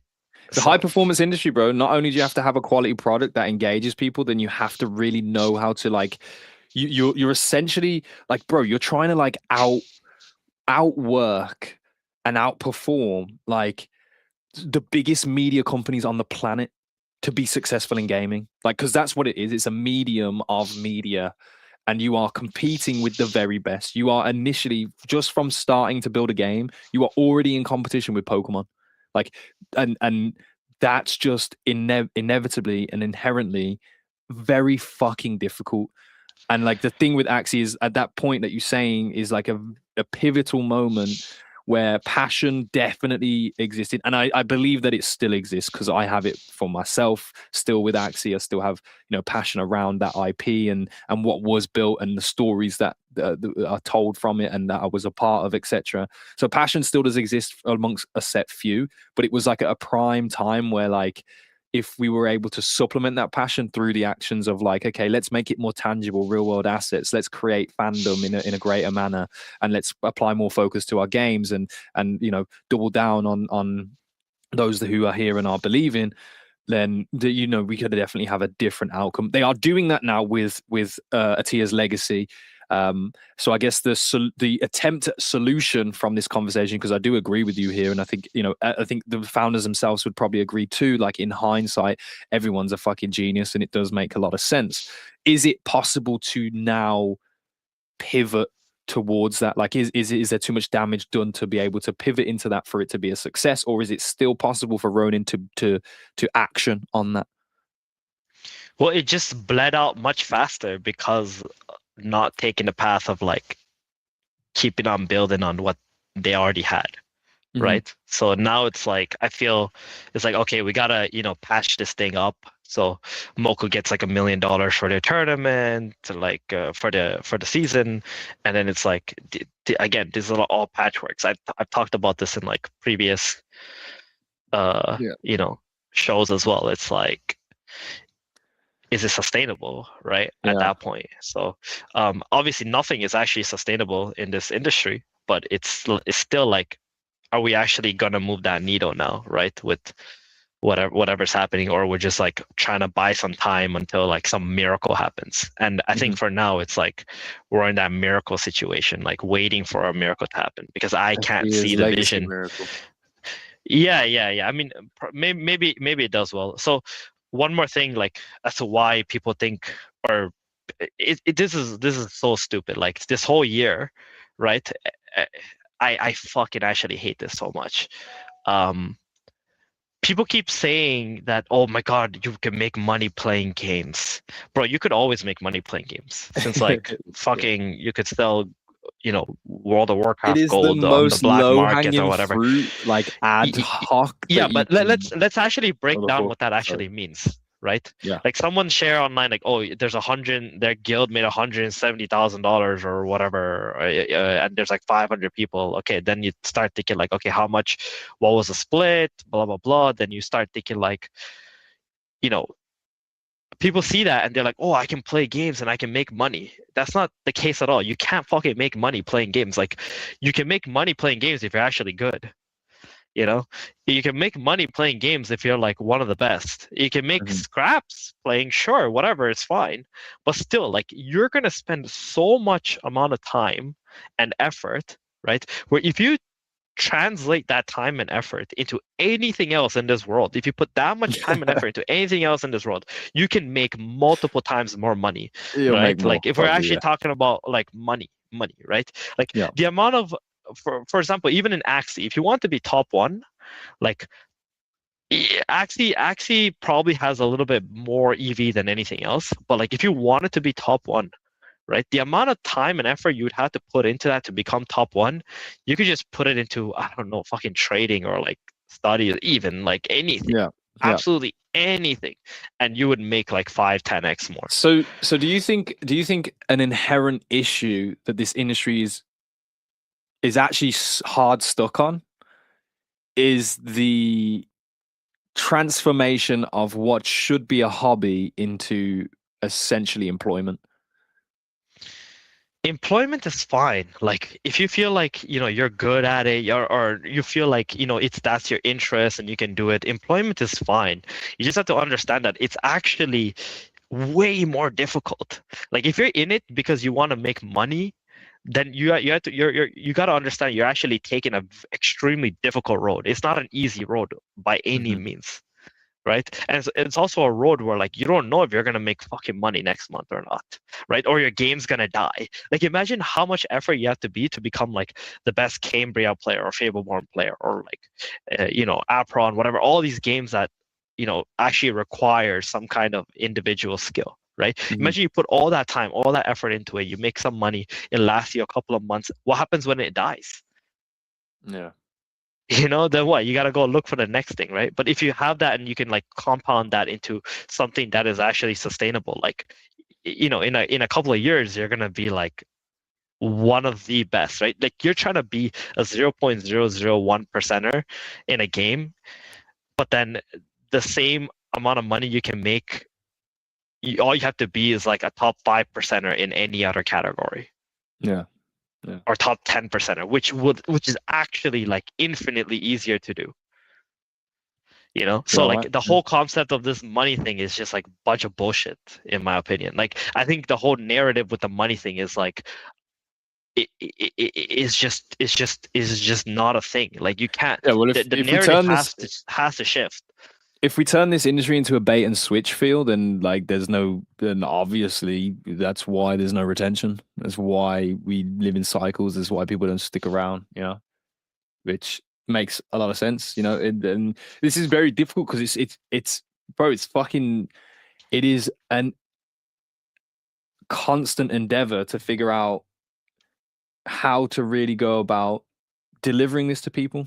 I've been in this industry for over 4.5 years, and I have gamer friends that we grew up playing video games together all the fucking time, and I still cannot like sell them on the ideas, and like translate to them how I see it, and it just doesn't click. Yeah. Like no one started playing League of Legends, right? Like millions of people didn't start playing League of Legends because they were like, "Oh my God, you can go and play at Worlds and make this much money, or like you Yeah. can get paid a salary." No one did. Mhm. Nobody cares. Like no, like actually, real gamers don't fucking care about that, right? Yeah. But then like when your enjoyment of a game is attached to how much money you can make, you have to understand that it's just not worth your effort. Yeah. Yeah. Yeah. And you know, I think that I personally haven't made content in that regard. Like, and this isn't to diss anybody, right? Because I think the people who have made those content have really been converters. Some of them are like, a lot of them have been fucking bullshitters and fucking baseless KOLs who've just stolen money from the industry in some regards. Like, shout out to you guys, but like, I got a lot of Oh, I respect. would, I would. By the way, I would literally never ever blame KOLs. I think Yeah. KOL, in my humble opinion, I think KOLs did nothing wrong. I think they just played the game, and I think Yeah. game is game. That's it. Like Mhm. if you listen to a KOL and you did something and you lost money, that's your fault. Nobody else's fault. Yeah. No, I agree with Like that too. if That's why so, I don't hold them they to they heads they on a get stake. paid to do whatever. Like it's up to you whether you like listen, you understand whatever, or like you want to follow them. It's irrelevant. Like the true like I don't know. Again, this whole crypto thing for me has always been like a PvP thing. You know, it's just like Yeah. what do you know at the end of the day? For now, right? Because the mass adoption, like when mass adoption is here, maybe it's like not so much PvP, right? But mass adoption, I just don't feel like it's gonna come because people are getting baited in that they can make money. I don't That's what think I said. that's the If you make the case at industry all. a bait and switch, you'll never have user retention, and you'll run out of people who give a shit every single year. So, and that's tough. That's a hard machine to keep fueling because it exerts a lot of energy and needs a lot of effort. And, essentially, if one area of the industry you've kind of burnt your resources and all those people have been bait and switched, then they ain't coming back. You got to find, new grounds to market in and new resources to bring in for it. So, you know, definitely important. Like, I'm not saying that there's a be all and end all at the end of that conversation, but there's definitely gems within it in terms of like targeting and understanding on how things may be perceived. But yeah, it's been really hard for me to make content in this space because like everyone, you might think game is game, right? But like the authenticity is a real problem factor for me, and it's Yeah, probably something I look at too much, in terms of like what people think of me, etc. And to have played the game, you really didn't have you had to drop all fucks given about what people think of you and just do that marketing campaign, make that video, say the things that they've asked you to say, read that ad readout, and like just bring that money in, bro. Like that's it. That, as a KOL, that's kind of the game, right? Like at the end of the day, if you have no remorse, you probably made way more fucking funds than anyone that actually gave a that shit about is pretty true. any That is actually authenticity. very true. Yeah. Yeah, So yeah. I mean, I don't know if you ever watched like the Axie videos back in the day I used to make with like Elijah and stuff like that. And mhm. if you ever saw those, like you would notice that like I never ever spoke about like prices. Like I hated the idea of speaking about prices. Like when it Yeah. comes to the games and things like that. Like it's just so stupid. Like it's actually irrelevant. Like if you have to talk about price to make content for a game, it's like you're fucking doomed. You know what I mean? You're Like you're basically a already doomed. salesman. Yeah. So it's not even being a salesman. Like it's just not a game, I think, anymore. Like Mhm. um because it's fluctuating all the time, right? Your content is no longer like timeless. Yeah. Yeah, It's because limited to if like the what's price has happening. changed, the value of the video is Yeah, gone. yeah. So and that was a big issue, but at the same time, like look how long Axie actually lasted, right? Without and you can make content about Axie without even talking about prices. Hmm. That was a game, but now you it's so hard to talk about any game without talking prices. It's like, oh, look how much you can make. Oh, look what this is worth. Like this is what Yeah. you have to like talk about to get Yeah, we people to like really, we get involved. really have to change the perception on what people actually desire. And like, I think we're so cynical Like we're in a cynicism phase, I think, where it's like we're cynical in regards that we think the only reason someone would come in, like we're actually like dissing ourselves by saying the only reason someone will come here is because there's money here. Like we've bypassed the care and the fact that like something cool is happening here, or like this product's actually really fun. And we're already in the cynicism of like the only reason they'll come here is if there's a money opportunity. So we lead with the marketing on that narrative, right? I mean, you can even look at Pokemon, right? Like when Pokemon first came out, like people collected the cards, they never actually played the game. Yeah, yeah. Like nobody played the game. Like they didn't even know how to fucking make a team. Like I mean a deck. A deck, probably, You know, yeah. they didn't even know how to make a deck. It's like, what the fuck do I do with this? Why does things cost so much? There's no strategy, nothing involved, right? It's a very extremely small community who played. Now the game is like popping off. You know, now every regionals anywhere in the world gets instantly sold out within seconds of tickets being opened. Mhm. You know, but look how many years that took to get there. Right? Yeah. And look how much development they made along the way. Even Pokemon cards collecting, right? Like nobody cared. Nobody thought like, oh, this shit's gonna be worth so much in 20 years. Yeah. You know? But some people did keep it. Some people did have it. Some people did have collections and blah blah blah and so on. It just happens with time. Like if something is built long enough and there's still a community who keeps like supporting and like being there no matter how small it is, All culture, like bro. good things will happen eventually. All culture. It literally Right? is all Like culture. look at Panda Express, for example. You know, Panda Express was like one of the worst possible businesses for actually making money. You know, like You they talking were about making the Chinese food place? yes, Okay. yes, Yeah. right. And now and like it's like nobody would have cared like to even run a business like Panda Express because how much profit they were bringing in every single month or year was like pennies. Like it was like nothing versus like Mhm. some of these other higher end, you know, businesses. But guess what? The guy just kept building on it.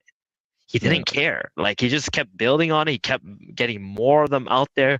He knew exactly what he wanted to do. Yeah. Right. And then like eventually he started building like the locations, the land, you know, like and now they're like one of the guys like one of the richest men in the world. Yeah. And by the You way, know, they give like you healthy fucking portions there too, bro. They've got and it took him 40 years to accomplish that, right? Like yeah. like some things with like these IPs is like the same shit. Like sometimes it's more about like the time and you know and it just feels like right now, especially in the crypto industry, we just rush everything, Yeah. right? We Oh just don't yeah, it's fucking care. We fast just and like tough. we just want like we just need like all the profits today. Would you say it's reflectionary of the society? Sorry? It was a philosophical question, more so about the fact that is this just a mirror of the society around it? Maybe. Maybe. I think it's just a culture of the people here, yeah. Everything is culture. Everything is Yeah. culture, literally. So just know that if you don't notice culture being cultivated and cherished and prioritized, take a look around. Anyway, there are some further extensions of this PowerPoint if you would like to re-enter. We can go on that. I'm currently looking at the innovation at the user and builder incentive layer. Take a look at it. All right. Innovation at the user and builder incentive layer. Proof of distribution. Ronin currently spends 30 million RON a year on network security. With Ethereum securing the chain, this budget shifts to builders. Proof of distribution automates and scales continuous, transparent rewards for builders. Rewards are based on chain metrics such as transaction volume and user engagement.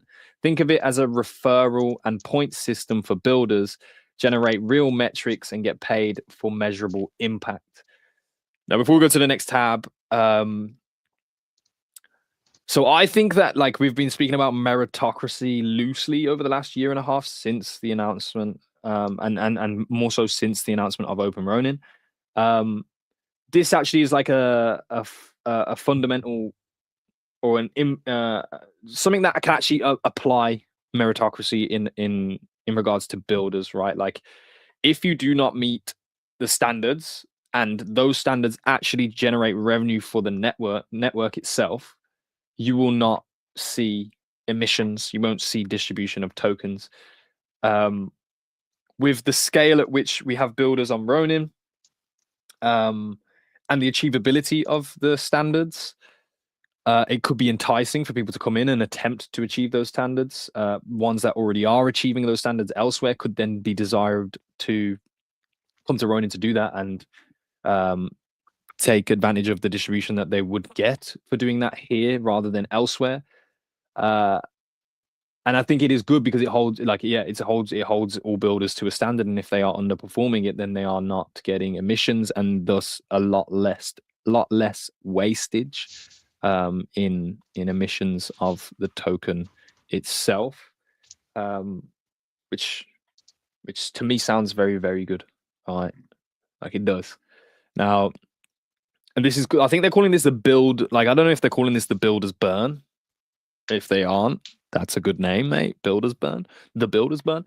Anyway, but it is this attacks inflation reduction, right? I don't know if you are used to, like, anything more to dive in on that on itself. I mean, this technically can create a supply shock. I don't know if you've got anything deeper you'd like to say on proof of distribution, Demon. Not really. I have some other ideas about the token, but let's keep going on the slides first. Okay. Oh, there's more bullet points. These metrics form the initial builder score, which will evolve over time, creates a transparent merit-based system that rewards builders of all sizes and reinforces ecosystem growth. Increased activity boosts RON utility and value capture, creating a virtuous loop of reinvestment and innovation. It aligns Ronin with migration to an Ethereum L2, cutting block time from 3 seconds to 250 milliseconds. Fucking whatever, and improving a user experience. 2026 RON inflation target is 5 to 7%, which would be down from 25, like above 25% in 2025. So yeah, I mean, inflation is huge to cut. I think even just alone from going to proof of distribution and being on the Ethereum layer, we kind of cut emissions by like 50%. Proposal through is obviously through those base security rewards, right? Like, you could cap those rewards as well, so then it becomes a real competition between those that accomplish those. You know, I think we can actually get more creative and in depth with like the actual standards that we hold builders to with time as well. So there's a lot of like upside potential to that, and you have a lot of levers of control of how builders act in the ecosystem through that. Arguably, does that make it open network? You know, does that need external testimony on, like do people, is this just a Sky Mavis say that that's the standard and that's the standard, you know, or is it like that, you know, we as a network get to issue what the standard should be for the builders that we have here in our ecosystem? Like, you know, those things come to mind when I think about this stuff. But anyway, this would reduce inflation naturally, as it says. 5 to 7% target is, you know, I'm not a mathematician, so I cannot say how realistic that is based on the numbers that they give us, right? They don't give us everything, so we don't know. Next slide, becoming an emerging market payments solution. What do you actually think about this, bro? Like, people using AXS, RON, SLP, and Ronin Wallet, like, in their day-to-day around countries like the Philippines and Vietnam. Like, you've lived in the Philippines for a short period of time or extended periods of time. Like, is it tangible? Will people use their Ronin wallet in stores? Like, we saw SLP actually do that during the Axie craze. Is it a run it back moment, or like, and do you think there's something bigger behind this narrative? Because I don't think they would push it in the statements and in like Jiho's PowerPoint here if they didn't have some kind of collaborative relationship with people that can make this happen? It's kind of interesting. I think it can happen. I think it can work. I think if you're asking me, is there a need for it? I think there could be a need for it, but then there needs to be something more than just using like Philippine peso like coin. Um, the reason why I think there could be a need for it, it would be like you use your phone and you scan as if like it's a credit card on your phone. Mm-hmm. Like the Apple You know? Pay style feel to Yeah, like an Apple Pay, exactly. But the thing is, in order to do that, I feel like there needs to be some kind of way where people can collateralize something and like create it as if it's like a credit card, you know? Mhm. And they need to pay installments. The problem with that is like with crypto and things like that, like maybe it's hard to have like some kind of a credit score, you know, where like you can make sure that you get paid, right? There's like loopholes and stuff. So that's a job for somebody else who's a lot more smarter than I am. But I think there is something there if they can create some kind of structure, because in the Philippines it's actually extremely difficult to get a credit card. Extremely difficult. Like Yeah. you'd have to have a significant amount of funds for in the Philippines, like by Philippine standards, in order to be able to get a credit card there. And I know that because I've seen it firsthand. So I think if Ronin can fix that somehow, right? And like, and obviously it's a risky endeavor because like maybe people just don't pay you. Yeah. You know, they don't pay on their interest and things like that. But if there's a way that you can make it happen and become some kind of a provider apart from just using like a wallet as like a bank card or something, Mhm. on your phone, like I think it can work, right? Yeah. I think something like that could work. It'd be interesting to see this and how this develops and how it culturally gets implemented in places like the Philippines as well. So shout out to all the PH man them and gal them out there in the Philippines, man. I hope you guys had a great Christmas and a happy New Year, which you'll probably be having right now, right? It's already New Year over there. No, it's not. It's New Year Eve already over there. My bad. But yeah, man, I'd like to I'm gonna be keeping up to date with all you lot, right? Fans of the show, people that are in the radio Discord, friends that we've made over the years in the Philippines, and seeing you guys got to keep me updated on the ground talks of how this shit is actually implemented and what you generally feel about it. All right, so just know that's going to be your job 2026. Destroying run inflation. The target is 80% reduction in yearly inflation. Staking to proof of distribution is massive reduction in inflation. Exploring further adjustments plus fee changes to unify ecosystems around run. Yes. So the last point is the one that's has interest here because we've spoken about the inflation reduction approach with the proof of distribution, but exploring further adjustments plus fee changes to unify ecosystem around run. Okay. So exploring further adjustments is total ambiguity. We don't know what is included in that aspect. Fee changes to unify ecosystem around Ron. What does that like? What does that say to you? If nothing, I would try and deliver what that says to me and sound like it potentially sound like an idiot. I think it's gonna increase the fees, like for every transaction. Just transaction fees, just general, full stop. Mm-hmm. Okay. Yep. So, we spoke quite passionately over the last few weeks about, like, it's so frustrating to know that there are no further utilities for run beyond transactions.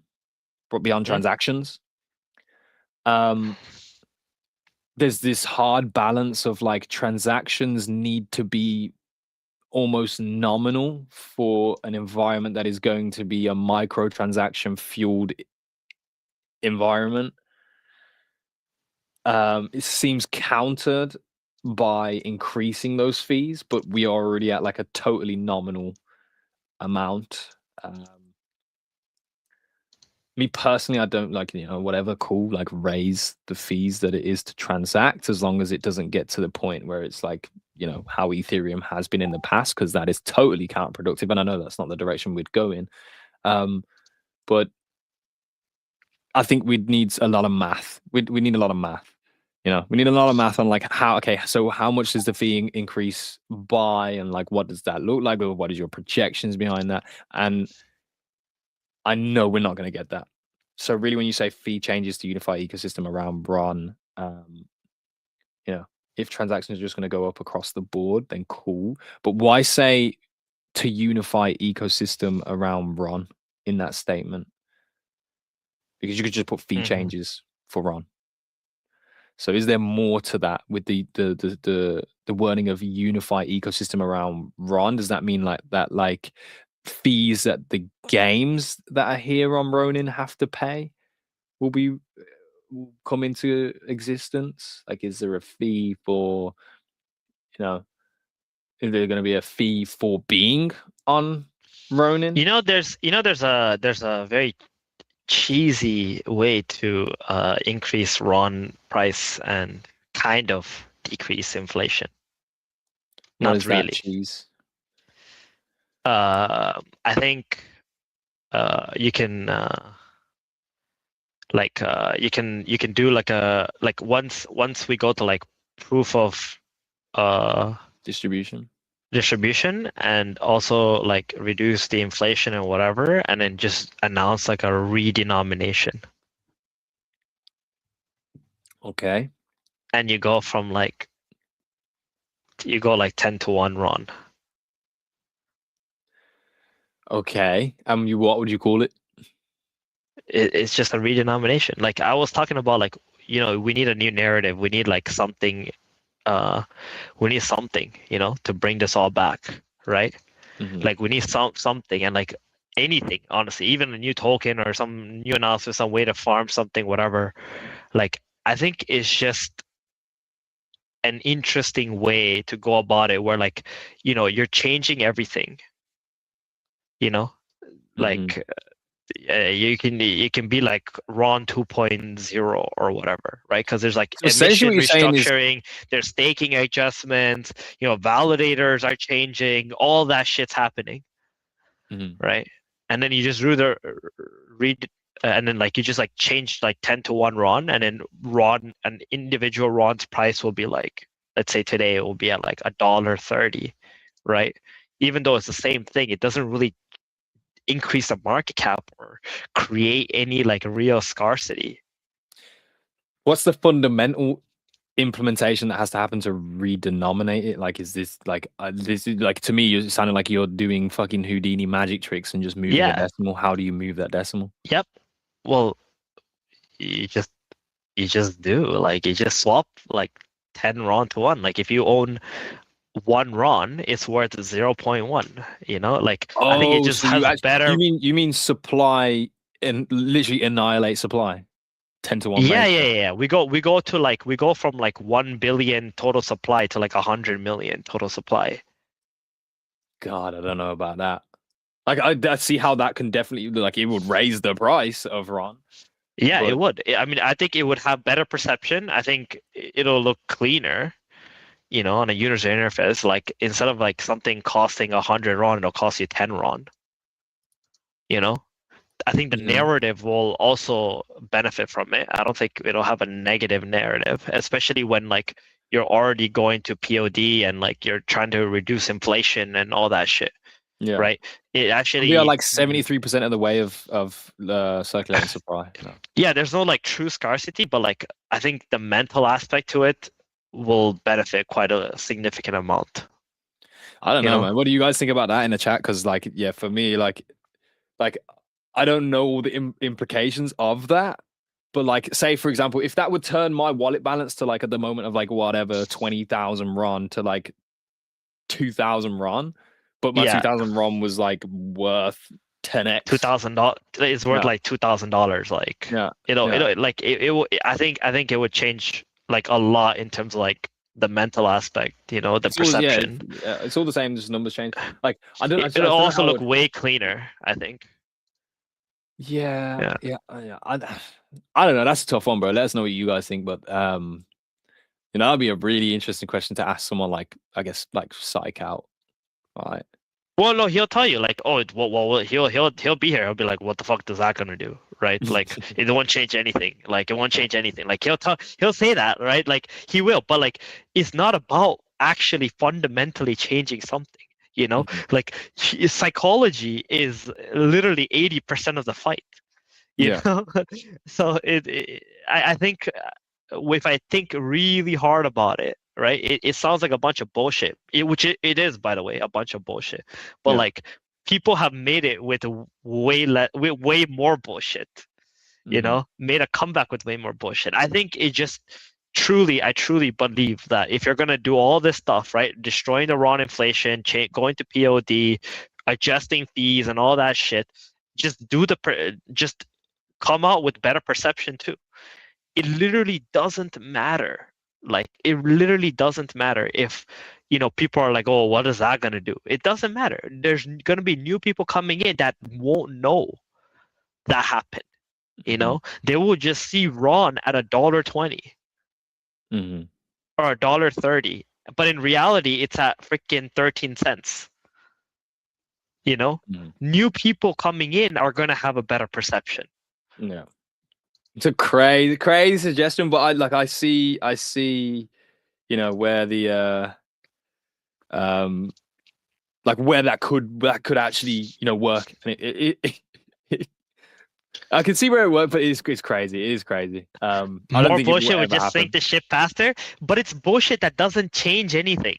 You know what I mean? It's actually bullshit that won't change anything. It's not like it's gonna get someone to buy into it tomorrow.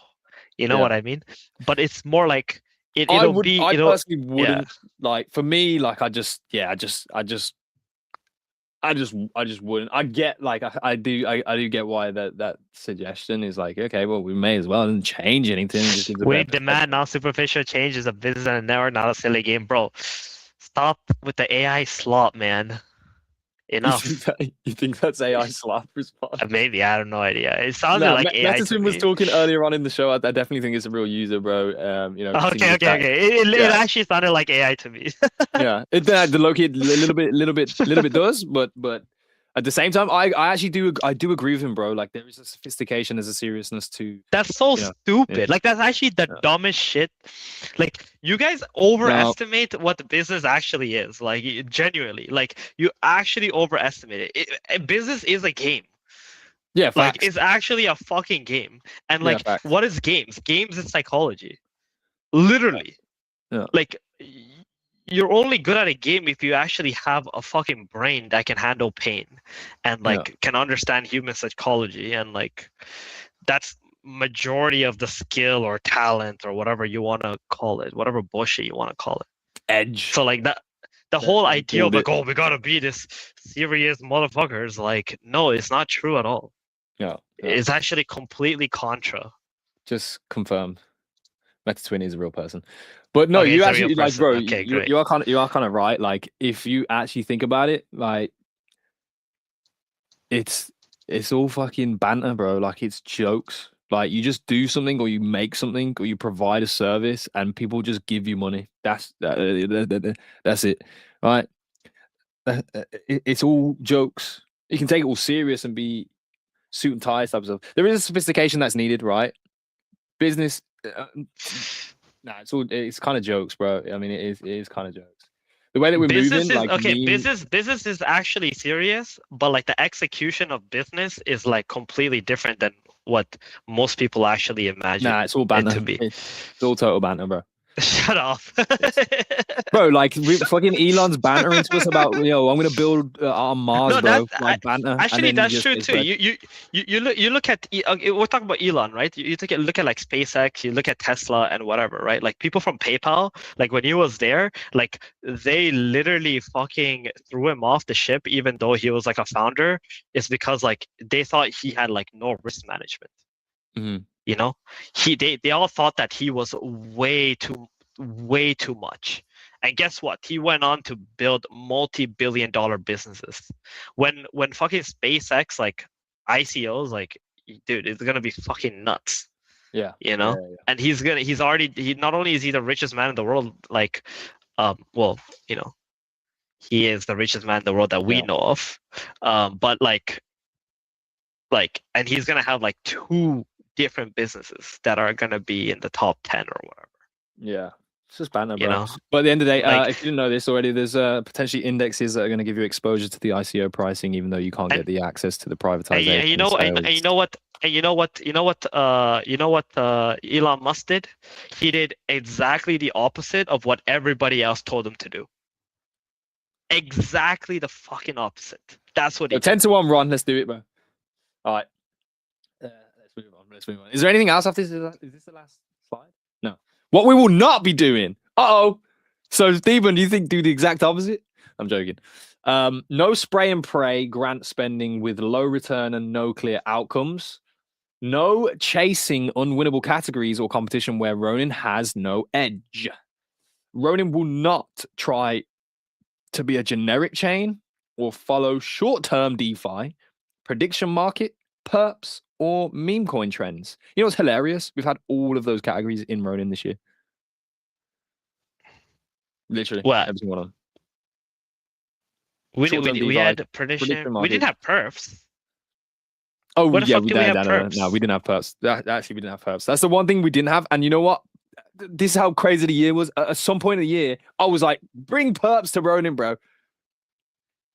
So No, but the thing is, like, this doesn't make sense. You know what I mean? Like, what I mean when it doesn't make sense is, like, I understand their point this is now. 2026, though. I don't think this is like 2026. never. Yes. So the thing is, like, the no spray and pray thing, and like with like Ronin will not try to be generic chain. Well, that's what it was trying to be, though.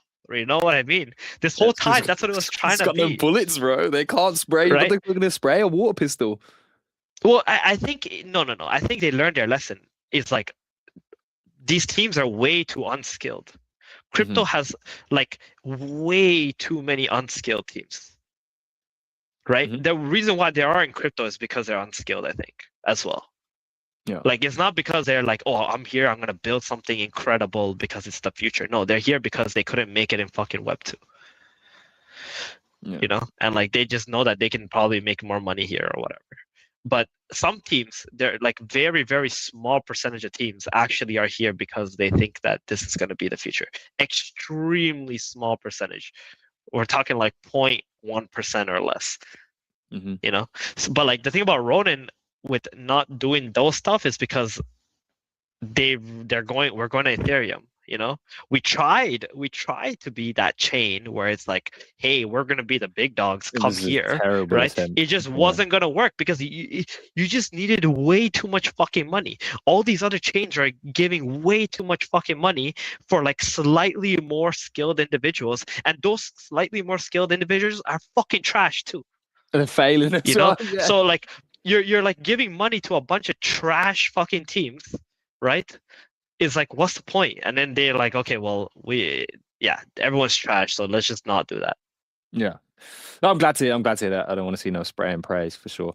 No chasing unwinnable categories or competing where Ronin has no edge. Therefore, where is Ronin's edge is my question. What's Ronin's edge? I mean, Ronin's edge was fucking Axie. That was actually Ronin's edge, and we literally forsake that for like a year and a half, right? Like more. The end of 2023 was like when we forsake Axie, I think, right? And then Ronin had its like run up, and then it had like its little games come in, like Apron and Kydro and Pixels and all that shit, right? Like, but you know what's funny? That was Ronin's edge. Is this presentation begins with the mention of the Pixels success case and boom, and I genuinely think now that in that moment they thought they could do that 10 more times, and like what the realization of what Pixels did at that moment was like naively perceived as possible for recreating 10 more times or whatever, and that would set them up for the next phase type of deal. You know, Ronin would have been more successful if they only chose like one game a year that they were going to support. Yeah. Well, we're not going back to the hindsight comment because we defo sat there for a little minute. But that's what I mean. Like that was actually their edge. Yeah. You know, like when Ronin was like, "Yo, Pixels is the hot shit." What happened? Everybody fucking funneled into Pixels. Everybody. You know, but the moment it was like, okay, guys, we're gonna announce 12 games, it's like, well, fuck. What do we do? Like, okay, fine, we'll invest in every single one of them. Guess what? They all failed. All 12 games that they announced failed instantly. Like not even a week passed. I think one of the games never even came online. I think it was called like Extreme Burst or some shit. No, the way they didn't remember that. Yeah, I mean it was part of the Forge program, so they got grants which were much considerably less than what private deal would have been. Yeah, but like there was a lot of power behind like games that Jiho supported back in the day, and Ronin supported. You know, Gio said like it was like Gio said, "Oh guys, this game is gonna be the hot shit," or like he said like, "Oh, this is coming to Ronin." Everybody fucking went there. Towards it. Yeah. Everyone is like free money. Let's go. You know, now it's like that voice just became smaller and smaller with every game that came out.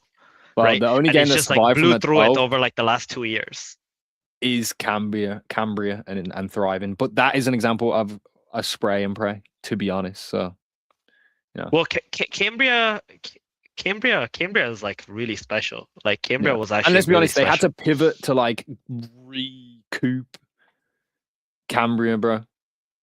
You know, because like there was a point in which Cambria's success wasn't atoned to Ronin. I think this recent season actually showed and proved that like, okay, there's actually a considerable amount of value through the Ronin channel, and access to this game as well. So, there was even a moment in where like Cambria could have been considered not a Ronin game, but yeah. We got big statement here by Andrew Campbell in the chat, bro. When I say Andrew, it feels weird saying your full name, brother. But anyway, it has to do with delusion around Vietnam. I think Sky Mavis generally believed that they had the chops to make good games until the Homeland reality check. Then a game with Origins, which took forever to get to a good spot. They wanted to be a game dev studio and sniffed. Okay. Yeah. Yeah. That didn't have the skills. Essentially an oversight of ability. Yeah. I mean, what, like in hindsight, bro, the whole Axie thing, and like we had Kara on the show the other week and he was like, bro, I'm just not talking about Axie until, like more steps towards a Tears Legacy come. Because it's kind of, bro, it's sad, man. Like I'm fucking upset as fuck. Like, I mean, I even saw in like our channel the other day, people were talking about the price of Mystic Axes and what they were going for at that time. And it was like, yeah, we were coming down to like an ETH now, and then one sold for like 0.65 ETH on like an OTC offer, or no, just a marketplace offer was accepted at 0.65. And it's like, bro, this shit makes me fucking sad as fuck. How much money do you think was invested into like all these games that came out on it? You think it's like between 20 to 50 million probably? Yeah, I mean, I'd probably lower the I'd lower the market to about maybe 20. Yeah, 20 to 50 million, and I think 20 million is probably the absolute lowest minimum. Like absolutely, yeah. I think the number's probably somewhere between 50 and 100, maybe. Yeah. I think that's how much was in like investments over like the last couple of years. I think. Yeah. That includes like investments, market makers, all this whatever could have possibly been involved, right? Yeah. So way off in what direction? You think like it's higher? You think it's like more money? Because the only answer is more money. Even Fable 1 and Pixel were small. Nah, there's no way. Guys, $20 million is so little money. Like, it's actually so fucking little money. It's incredible how little it is. Like, I think people's perception is so skewed because, like, we see little money in what we do, but, like, when it comes to these businesses and, like, it's just not, it's nothing. It's, like, fucking nothing. But look, don't you think all this ambiguity just makes it even harder to progress, though? Because, like, you don't even know the real sentiment of your users. Oh, you're not allowed, bro. you're not allowed to know what's going on back there because you would just like puke, if you knew. Like if normal people knew what the hell is going on behind the scene, they would just puke. But like, so anyway, what I was gonna say was like, with all that money, I just can't look back and think like, yo, we actually spent that much on like trying to poach some actual incredible like builders in Web 2 and like just fucking overpay them like crazy. Mhm. And we actually just built on the Axie IP and we got the entirety of the crypto like space to like get behind it because like it's like Axie is doing something nobody else Yeah. is doing, Imagine you right? could have And build eradicated something like that would have 5 been games. sick. That would have been That would have sick. been like you could eradicate 5 games that got backed, and just that fund alone could have been put towards like the doubling down of talent, and probably would have Mhm. returned way more value than what we've seen. I mean, 1 to 2 million each. That's probably like what you know of, though. Like, there's way more behind the scenes that had to be paid out to like certain things and individuals and like stuff behind the scenes. So I think it's definitely a lot more than like minimum is like 20 million over the last couple of years to these games. Minimum. Yeah. There's no way it's like anything less than that, I think. Yeah. Well, there's more things that they've stated that they will not be doing. DeFi efforts will support core goals such as PHPC yield to enhance Ronin wallet as a daily financial hub. Think low risk DeFi in untapped emerging markets. Future DeFi initiatives will tie into app tokens and on-chain reputation to unlock features like under-collateralized loans and better reward systems. Okay. First mention of app tokens for a very long time. But again, if you can't spend or sell those tokens, then of course, future DeFi initiatives are going to be attractive to users because they'll be like, well, I can't do fucking anything else with this thing. So I may as well put it in. I may as well put it into these future DeFi initiatives, right? Like, I don't know. I mean, I may as well get the initiatives out of the DeFi by putting the app tokens there. Is there an oversight on how little interest there'll be for that outside of the Filipino users and your Vietnamese users? And is that an oversight on my behalf on identifying how the mass majority just absolutely is from those 2 countries? Because maybe it is. I know they've said it for the longest time. It definitely actually, its home and its heart has always been in the Philippines. But I feel like, we do have a lot of users that aren't based in those countries too. So like, will they care for those things? But I mean, if the Yeah, transfer, loans, under collateralized loans and better. Yeah, I mean, like, again, I think if we somehow get into like a system where the PHPC ends up becoming some kind of like a credit card system in the Philippines, I think that's where the money is probably at. and this is If what they you could mentioned somehow earlier, right? succeed on it. Yeah, that's what I mentioned earlier. Like if they could do some kind of credit card, like that would be something else, man. I'm telling you. Like just because it's just so hard to get a credit card in the Philippines. Mhm.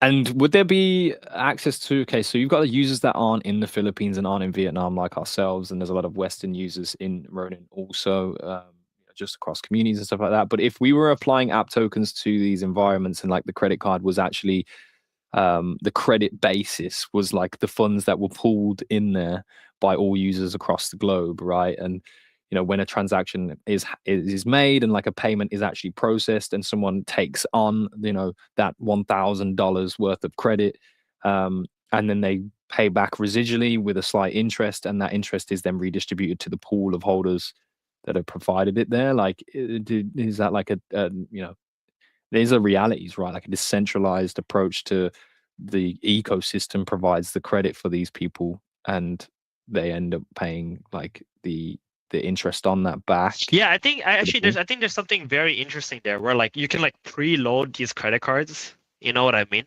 And then you can like accumulate, your credit score that way, like on chain.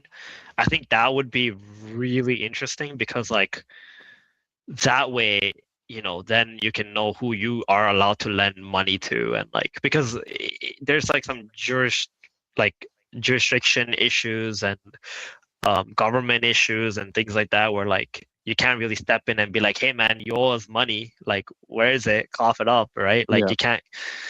So like I think there's maybe something there they can do with preloaded credit card and like building credit score that way, and then like providing this service to the people in the Philippines using the PHP, and then like this can actually spread throughout Asia Mhm. after that. I think something like that could be possible, and then that credit Something score there. can then also give you, like you said, like some kind of rewards, like Yeah.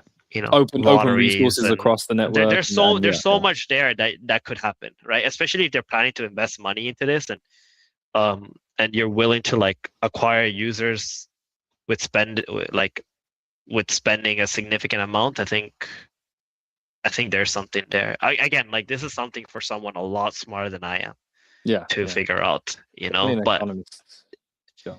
yeah, but there's something there. I think if they could do that, but if it's just like a wallet, use it to pay for like like using PHP coin or whatever, then I feel like it's not really going to catch fire as like what a credit card could potentially do. Yeah. You kind of need to present the unattainable or an access to what previously was unattainable for it to be seen as like, okay, this is an opportunity. This is something that it enhances my experience of life. But then obviously we need a responsibility around the fact that these things must be repaid, right? The interest needs to be made whole and stuff like that. So yeah, it's complicated for sure, but there's definitely something there. The last point is everything aligns to one mission: start growing and onboarding, which I think is contextually in the wrong place here, because you said you will not be doing this, and you said you were doing this. Either way, everything aligns to one mission: start growing and onboarding again. Honestly, like if Ronin just give me like $1 million, and then I'll just turn into Mr. Beast, and then we'll make it. I think that's a solid plan. I have very high doubts on that, but yeah. Yeah. Like that's I as much as I believe in you, Gila, I don't think you're gonna be turning into Mr. Beast. You're gonna be like the Temu Mr. Beast out in the Philippines, bro. I'll be Timu Mr. Beast, bro, because that's like what? And you'll be Temu Mr. Beast for like a week, and then you're Nah, gonna run fuck out you. of money.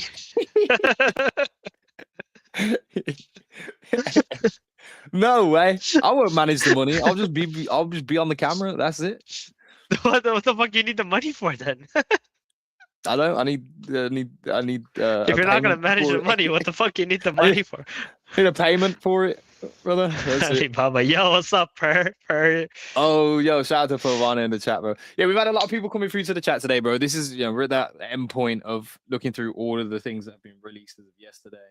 A lot of interesting talks. Like, one of the things that was said in the chat as well is, if you could state your case for a return to all-time high, what would it be? And like, I just didn't entertain it for you, because like, what would it be? And that's a really on the spot type of question. But I think that's everyone's curiosity right now. Is like really and truly, and I think that's why the documents may have felt as if they've underperformed to the people that have read them, or have been unsatisfactory to the people that have read them, because it hasn't like supplemented any of that curiosity of like, well, how are we gonna actually make this better, right? Apart from obviously identifications of Ron inflation being destroyed, but again, is it the be all and end all? Like, if you stop inflation, yes, you remove some of the pressures, but then there's still other pressures that are a factor in the environment. So there's a lot of work to be done, is what I will say at the end of all of those statements and all the information that we have read on today's show. And as you guys know, I'm the forever optimist around this network, but that optimism is not indestructible, bro. And more than ever recently, I have felt it wavering in many Well, ways. you're human at the end of the day, so Yeah. it's like, as I think, and that's also part of the reason why everyone here is here and still listening, even though like sentiment is like this, is because like we keep it real. You know, we're still human. We keep it real, and you know, as much as we support the network, like we're not going to be silent if we feel like something isn't right. Mhm. You know, so I think it's fair for you to feel what you feel. I think this is a fair question, mate. Shout out to MetaTwin, the real human being in the chat. Hack took place, Uh, then all-time highs. Conversation all-time started. lows. All-time lows, sorry, yeah. That's what I'm trying to get back to. Conversation started. Can we get back? Why is this time different? To be fair, the last time that Ron absolutely decimated down here, and obviously we are down a little bit further. We've never been like this low before. But you know, the conversation of like how do we get back? There was so much more optimism around it. Like why the times are different. There was so much more optimism around it because Ronin had not had experiences. There was like genuinely from that point in time to now, there have been hundreds and hundreds of game products that have completely failed and been a load of bullshit since then to now. So like now it's like there's more proof of how much bullshit fluff actually is and how ineffective fluff actually is. Whereas before it was speculative that games developments would be fluff based, right? And they Well, wouldn't do anything, right? here's the thing. We are only all-time low in price, right? But from the time that we were at all-time low, there's been a significant amount of inflation. Market cap all-time low is like 30 million or something, I think, off the top of my head. Let's take a look. Something like 30 million, I think. And I think, yeah, and right now we should probably be somewhere around 90 million. So technically, we're not actually at all-time lows, like in terms of market cap. Yeah. Which is like how much liquidity is there, right? So we're actually still at 3x the actual all-time low. So I think like if we reach anywhere near there, for sure there's a significant amount of buyers waiting. Mhm. And I think like sentiment right now is like, well, what's the point of like purchasing Ron at the moment, right? Like, is there a sign of it turning around today? Maybe not.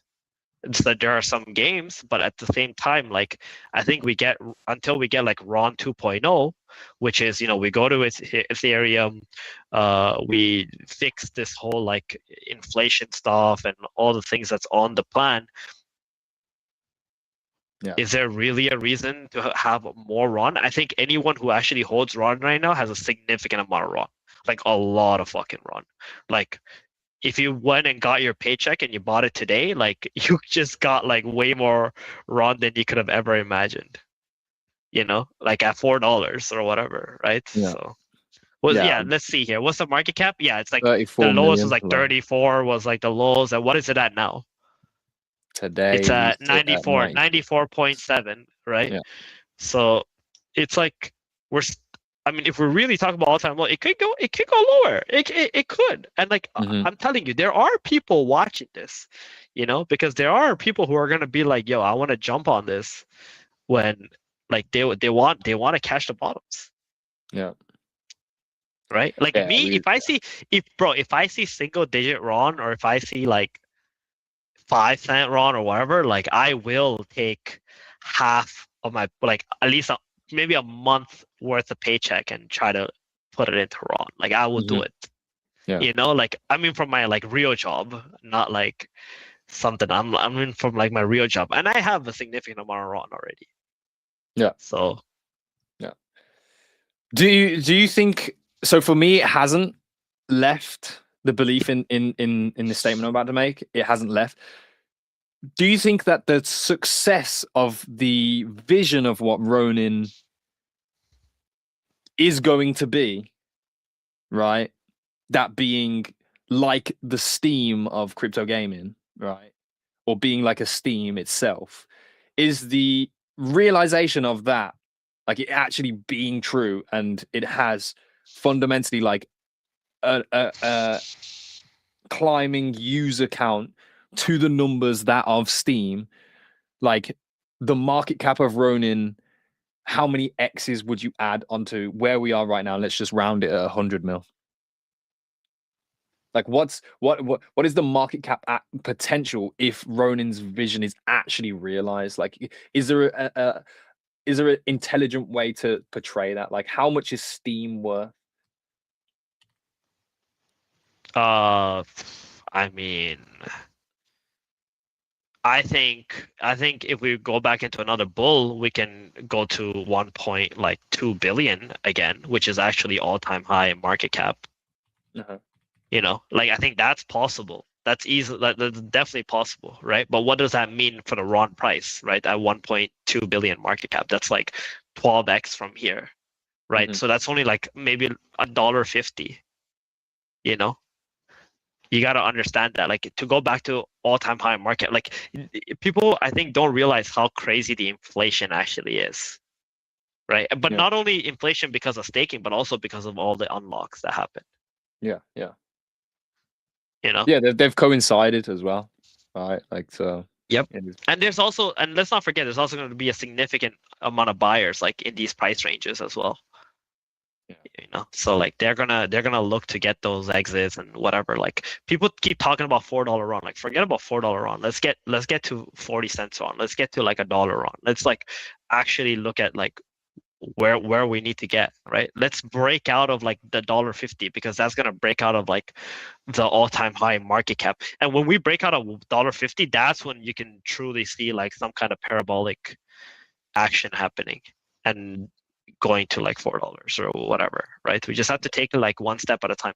We're too like I don't know, hopium, but it's more so about like just see the price for what it is and just see like where we are in the current market. The interest is just not there. The interest in crypto in general is just not there. So actually prices right now are probably going to be extremely cheap because people are just not there to buy it. And you're going to be scooping it up at like somewhere very close to the bottom. Yeah, yeah, yeah, man. Well, uh, buy low, sell high. Today's show has been brought to you by Arsenal Football Club because we're going to fucking smash Villa and I'm about to go watch the game. So I ain't got much more time to stick around, ladies and gentlemen. But, thank you guys for coming through. Always appreciate you. It is literally the last show of the year. We will see you on the next show in 2026. I appreciate all you guys that come through and ask questions. Like I was a bit concerned earlier this morning when people weren't really jumping at the bit of like being able to come and talk about their opinion on the documents that we looked at today and the PowerPoints. But I think these are important. I'm glad that they are here. They may feel underwhelming in some regards, but there are a lot of good signs in and around the information that was revealed. So I'm happy in some regards. If it's a breakdown for you guys and things that you didn't really like see before, or you enjoyed the conversation, then make sure you follow us on X on the Ronin Radio, and you can subscribe to the YouTube channel as well. But thank you, T-Bone, for being here, bro. I appreciate you. You know what I'm gonna do? Wait, how many hours ahead are you where you're at right now? Because it's 4:30 p.m. for me right now. It's 8:30 p.m. over here. It's 8:30. Oh, so you're only 4 hours ahead. So 4 hours before midnight, I'm gonna phone you, bro. So wish you a happy New Year's. Okay, thank you. All right. I don't think it's gonna happen, but thank you. Nah, it's anyway, definitely not for the mate. thought. I know you, bro. I know you. You're gonna you're gonna be in a conversation with someone somewhere. You're gonna forget, and that conversation is gonna run like 5 hours. You might even forget New Year's. You might not even realize that New Year's already passed to you. Yeah, and I know how it works. Nah. I'm setting an alarm now. I'm doing it. Oh no, listen, yo. You lot are talking shit in the chat, bro. Here's And more by than the way, like I want to give a That's shout out to happening. Kitty. Did you see Ron Hub? Nah. They just released it today, I think. Yeah, take a Let me look. see it. Where it come from? Key Labs? It's not Ronke Labs, bro. It's from Kitty. Kitty made it. Kitty Labs, bro. Yes. Why'd you say Ronke Labs? I said Kitty Labs, bro. You literally said Ronke Labs. Nah, dead ass chat. Tell him. What did I say? I said Kitty What Labs. the fuck did he say? Did he say Kitty Labs or did he say Ronke Labs? I said Kitty Labs. All right. I started playing the music that I was going to play for the outro, and it's got me bopping, bro. But all right, let me see this Kitty Labs. I mean, Ronin, what the fuck is it, man? Someone help me out, bro. I can't find the link. That's the problem. He probably just put in the chat ronhub.io. You want me to just type like a raw dog type in? Ronhub.io. Sus? No? Yeah, it's not hard to type, bro. You don't need to click a link. You can type it. Yeah, when I got this site cannot be reached. Serious. Oh. Ron Kitty Labs? I did not say that, bro. You lot are fucking stupid as hell, bro. Ron Hub IO. Oh no, I'm an idiot. I put Ronin Hub. Brother. Hey! You probably made her panic too. Yeah, You he was like, probably what? It's made not him- working? Yeah. He was probably like full on sweats, like instantaneous. Like, what the fuck? It's down. Let me go check. You know, like, cause like, yeah, you Alright. guys you gotta remember over. something. Okay, you always have to give Gila at least Stay. a couple of minutes. And manage your favorite projects on the Ronin blockchain. Access powerful tools through NFT management and blockchain analytics. Powerful blockchain tools, snapshot tool, multi-send tool, analytics dashboards. The builders who are making the other builders even better, mate. What the fuck? Yo, if you're not supporting Kitty in any way, shape, or form right now, and you're a big fan of Ron and Ronin, you're a fucking pagan. So go and do it. There's many ways that you can support the Kitty Labs. G-Holes as well, Studios. bro. He didn't put Kitty in his post, man. Yeah. They don't. Geos, bro, just get exposed. Like, just give yourself pure exposure, and it will make He you. he has exposure, but like he just Nah, I'm didn't mention talking it. pure exposure, bro. Okay. You know what I'm talking about? Them big fucking big ones. Like, we need that. I need Yo, Geos look to at be this. there. It's actually It is, beautiful. nah, Go it's go really down. good. Look at that. Floor prices, volume, sales, I'm not like the gonna amount of data lie. there is like incredible. Like Yeah, I'm not gonna lie.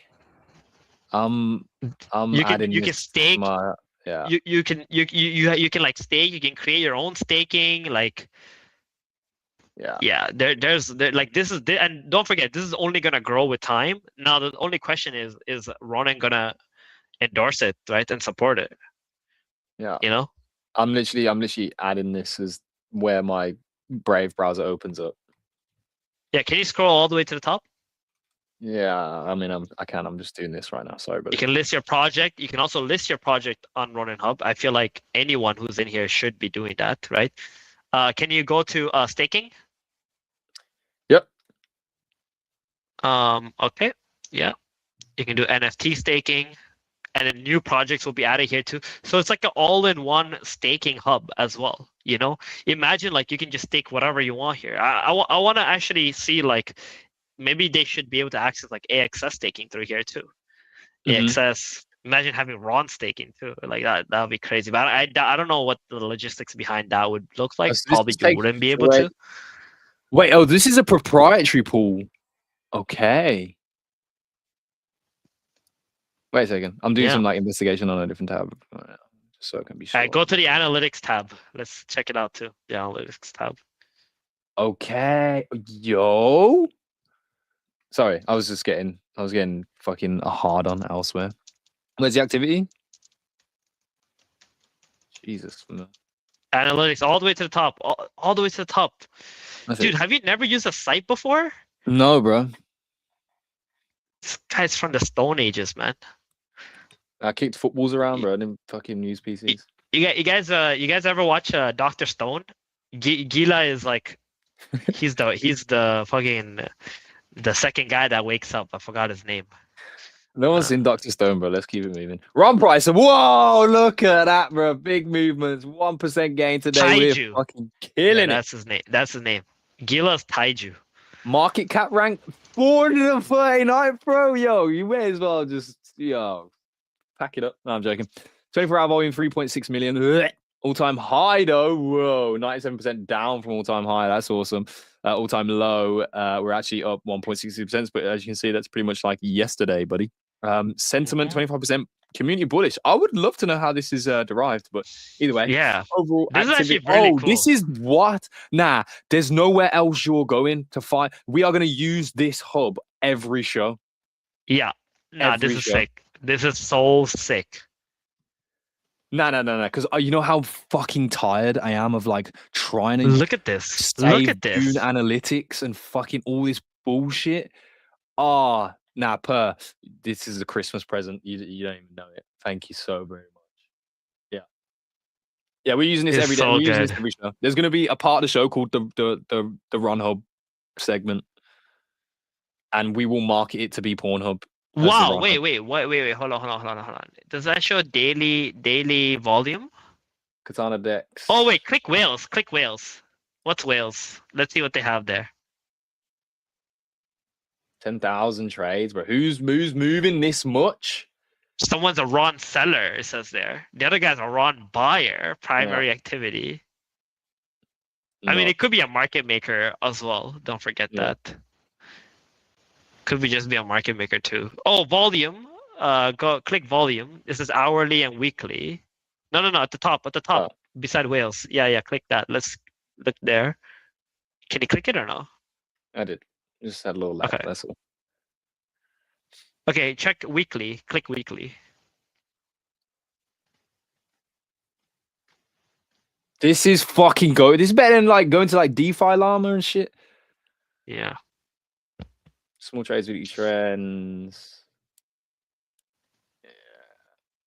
Yeah, so we're actually seeing very low high value trades at the moment, right? It's like decreasing. So people are actually chilling on vacation, probably spending on holiday stuff and whatnot. And then, using these to like see upticks and like some Like this the momentum whole year, is going to though, be bro. sick. The whole year Yeah, has been. it's been, yeah. We go from like, okay, when it doesn't say the year, which that's something I would just add here. Like, add in there. Yeah. Yeah, for sure. We need that. We need that year as well. but like, yeah, I mean, if we go to like, is this probably all-time high time? So the February, this is probably 2024. If this is, All right, let's no. go to hourly. Scroll up. God damn. Yeah, this shit is so in depth. This is actually so helpful because a lot of the time I'll just be talking about shit and don't actually have like data behind it. Whereas this is like we can start here and then say shit. Yeah, I like this a lot. I like this a lot. Oh, you see that spike in Ron bot? Like, Yeah. oh, that's on the hour though. Never mind. How come hourly and weekly is like, yeah, okay, makes sense. Well, Ron bought trading volumes and trades. Ron sold with the trading volume and trades, and then Ron bought unique traders, and Ron sold with the unique traders. Average trade size comparison. Bought, average size, sold. I think you would differentiate these much more evidently with different colors, please. Even green and red is fine. I know it doesn't fit into the theme here. It's not very thematic, but I cannot see the difference between these two lines instantly, and that could be done basically. But yeah, you can see just more bought than sold today, which is why we're up 1.7%. All right. Even though that was done the 29th, either way. But yeah, this is really, really helpful. This is actually so much further in depth and specific than any of the other data management sites I've tried to access information on Ron before. This is actually a real gem. I'm glad that we didn't end the show before we saw this, bro. But Pavana, fucking congrats. Told you, like, man, Kitty Labs are the goats. They're just like under wraps. We gotta get a new logo. Yeah. For Ron Hub. Yeah, defo. Check. Can you zoom in on that logo on the top left corner? What do you have in mind? I can't really zoom into it. This just scales proportionately. But yeah, that logo. That's gotta change. Yeah, that's just gotta go, bro. Well, everything else, I haven't even explored everything else, but I will go and take a gander in this. Yo, go and do that today, bro. That's something to do. Man said go away. Not gonna lie, that Ron Hub logo is like low key the worst part of that entire I don't know what that was, bro. Design team, yo. Back to the drawing board, buddy. But honestly, the product banger. I think with time it'll only develop and get better. I just hope like Sky Mavis actually just get behind it and like support it, because like you want I mean, yeah. like I think we need that. We've been needing that. We've been needing a place where all the information is just readily available. And now like with the idea that they have of like having all the staking in one place too, it's just like a one-stop shop. Mm-hmm. I didn't want to say it just to like not incite competition between them, but like, you know, that wallet hub page that Ronin have developed and like they want people to go and use, but like I don't, and I don't like it, and I would definitely opt to make this my homepage over that. Whereas Yeah. the wallet has been the homepage where like my Brave browser opens up to every day, and not any longer. Sorry, mate, it's Ron Hub. So do not overlook the builders, man. These men are cooking. At the same time, there's the, you know, we're on the gaming. Where's our edge, ladies and gentlemen? Where's Ronin's edge? Games, right? We got games coming from Kitty Labs as well, from Kitty World. So if this is your first time hearing about them, go use the product, go check it out for sure. Leave reviews. You know, I'm sure that it will be helpful for them, like we did really quickly just here on the show. But like they don't even have to pay me to do sponsor roles at this moment in time, because I've been so logged off. I just don't give a fuck. But this show today was brought to you by Kitty Labs and Kitty World. Thank you guys for tuning in. What a year. Let's start a new one on Thursday. I don't have any idea what the fuck we'll do on Thursday. I may be hungover out of a fucking tree, mate. I may crawl onto the show on Thursday. But either way, we will see you in 2026. Thank you guys for tuning in. And yeah, man, much love and peace. Theben, thank you so much. Enjoy the rest of your evening, my friend. All right. Likewise, sir. Let's go. Bye. Yo, apart from bro, when I ain't have bread, me I didn't hear from no one. I span that block on my pedal bike, and I didn't see no one. I was linking fucks and dogging them out and hanging up cars like, hold on. Kinda weird, I missed that life, right? But it feels so wrong. Got paid, but I had to stretch it. Now I'm posted up trying to get it. She like, why you heartless? These hoes won't even get it. I got mad and I wanted to pull man up. If bros on go, don't tempt me. Don't even step with man if you're gonna explain to me why you left me. I was beefing guys that ain't got funds. Your line is slow, don't claim you shot. Dress code black in summer, same tracksuit, yo, man's not hot. I couldn't even book no hotel, told my yeah that I know one spot. I fed on the block, let's relocate if shit gets hot. Shit, what you saying, no, man? I don't hear from you no more, bro. You good? Man, check on man, fam. Just been on the block, man. Doing my thing. You know how it is, bro. Apart from bro, when I ain't have bread, me I didn't hear from no one. I span that block on my pedal bike, and I didn't see no one. I was linking fucks and dogging them out and hanging up cars like, hold on. Kinda weird, I missed that life, right? Boy, it feels so wrong. Yo.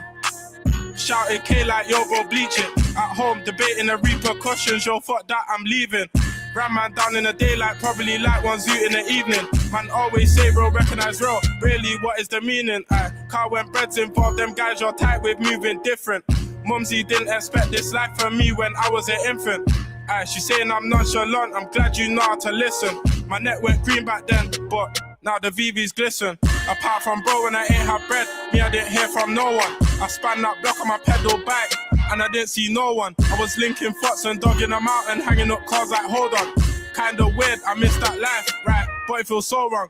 Apart from bro, when I ain't have bread, me I didn't hear from no one. I span that block on my pedal bike, and I didn't see no one. I was linking fucks and dogging them out and hanging up cars like, hold on. Kinda weird, I missed that life, right? But it feels so wrong.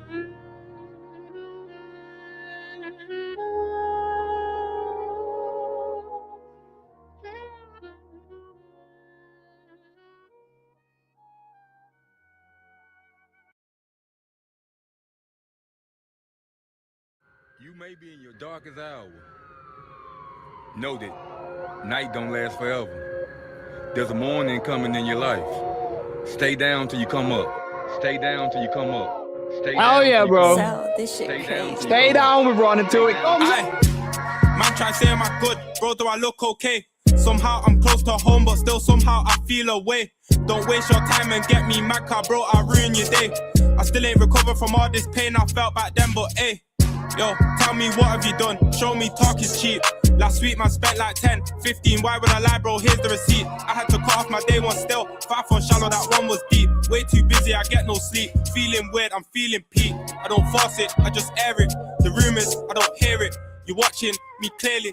My enemies, I don't fear them. Yo, me, I don't care if you like me. Me, I don't care if you rate me.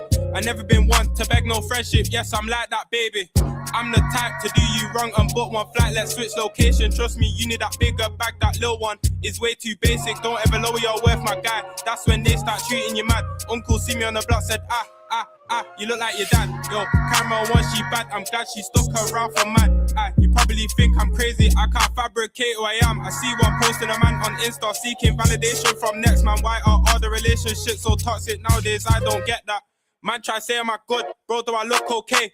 Somehow I'm close to home, but still somehow I feel away. Don't waste your time and get me mad, car, bro, I'll ruin your day. I still ain't recovered from all this pain I felt back then, but hey, you're way too bad to chill with basic bitches. That's why I think you're a hoe. I hit that one, she put on a show for me. Practically sold herself. So many years I was confused. Thank God that I found myself. Inshallah, I made these meals and put a smile on mumsy's face. All I ever wanted was 100 bags. Now look, I made that twice, 3 times, 4 times, 5 times on my life. Yo, I'm seeing the evil eye. Not a chance that I can't hear any of you fuckers right now, and you actually are. Oh, shut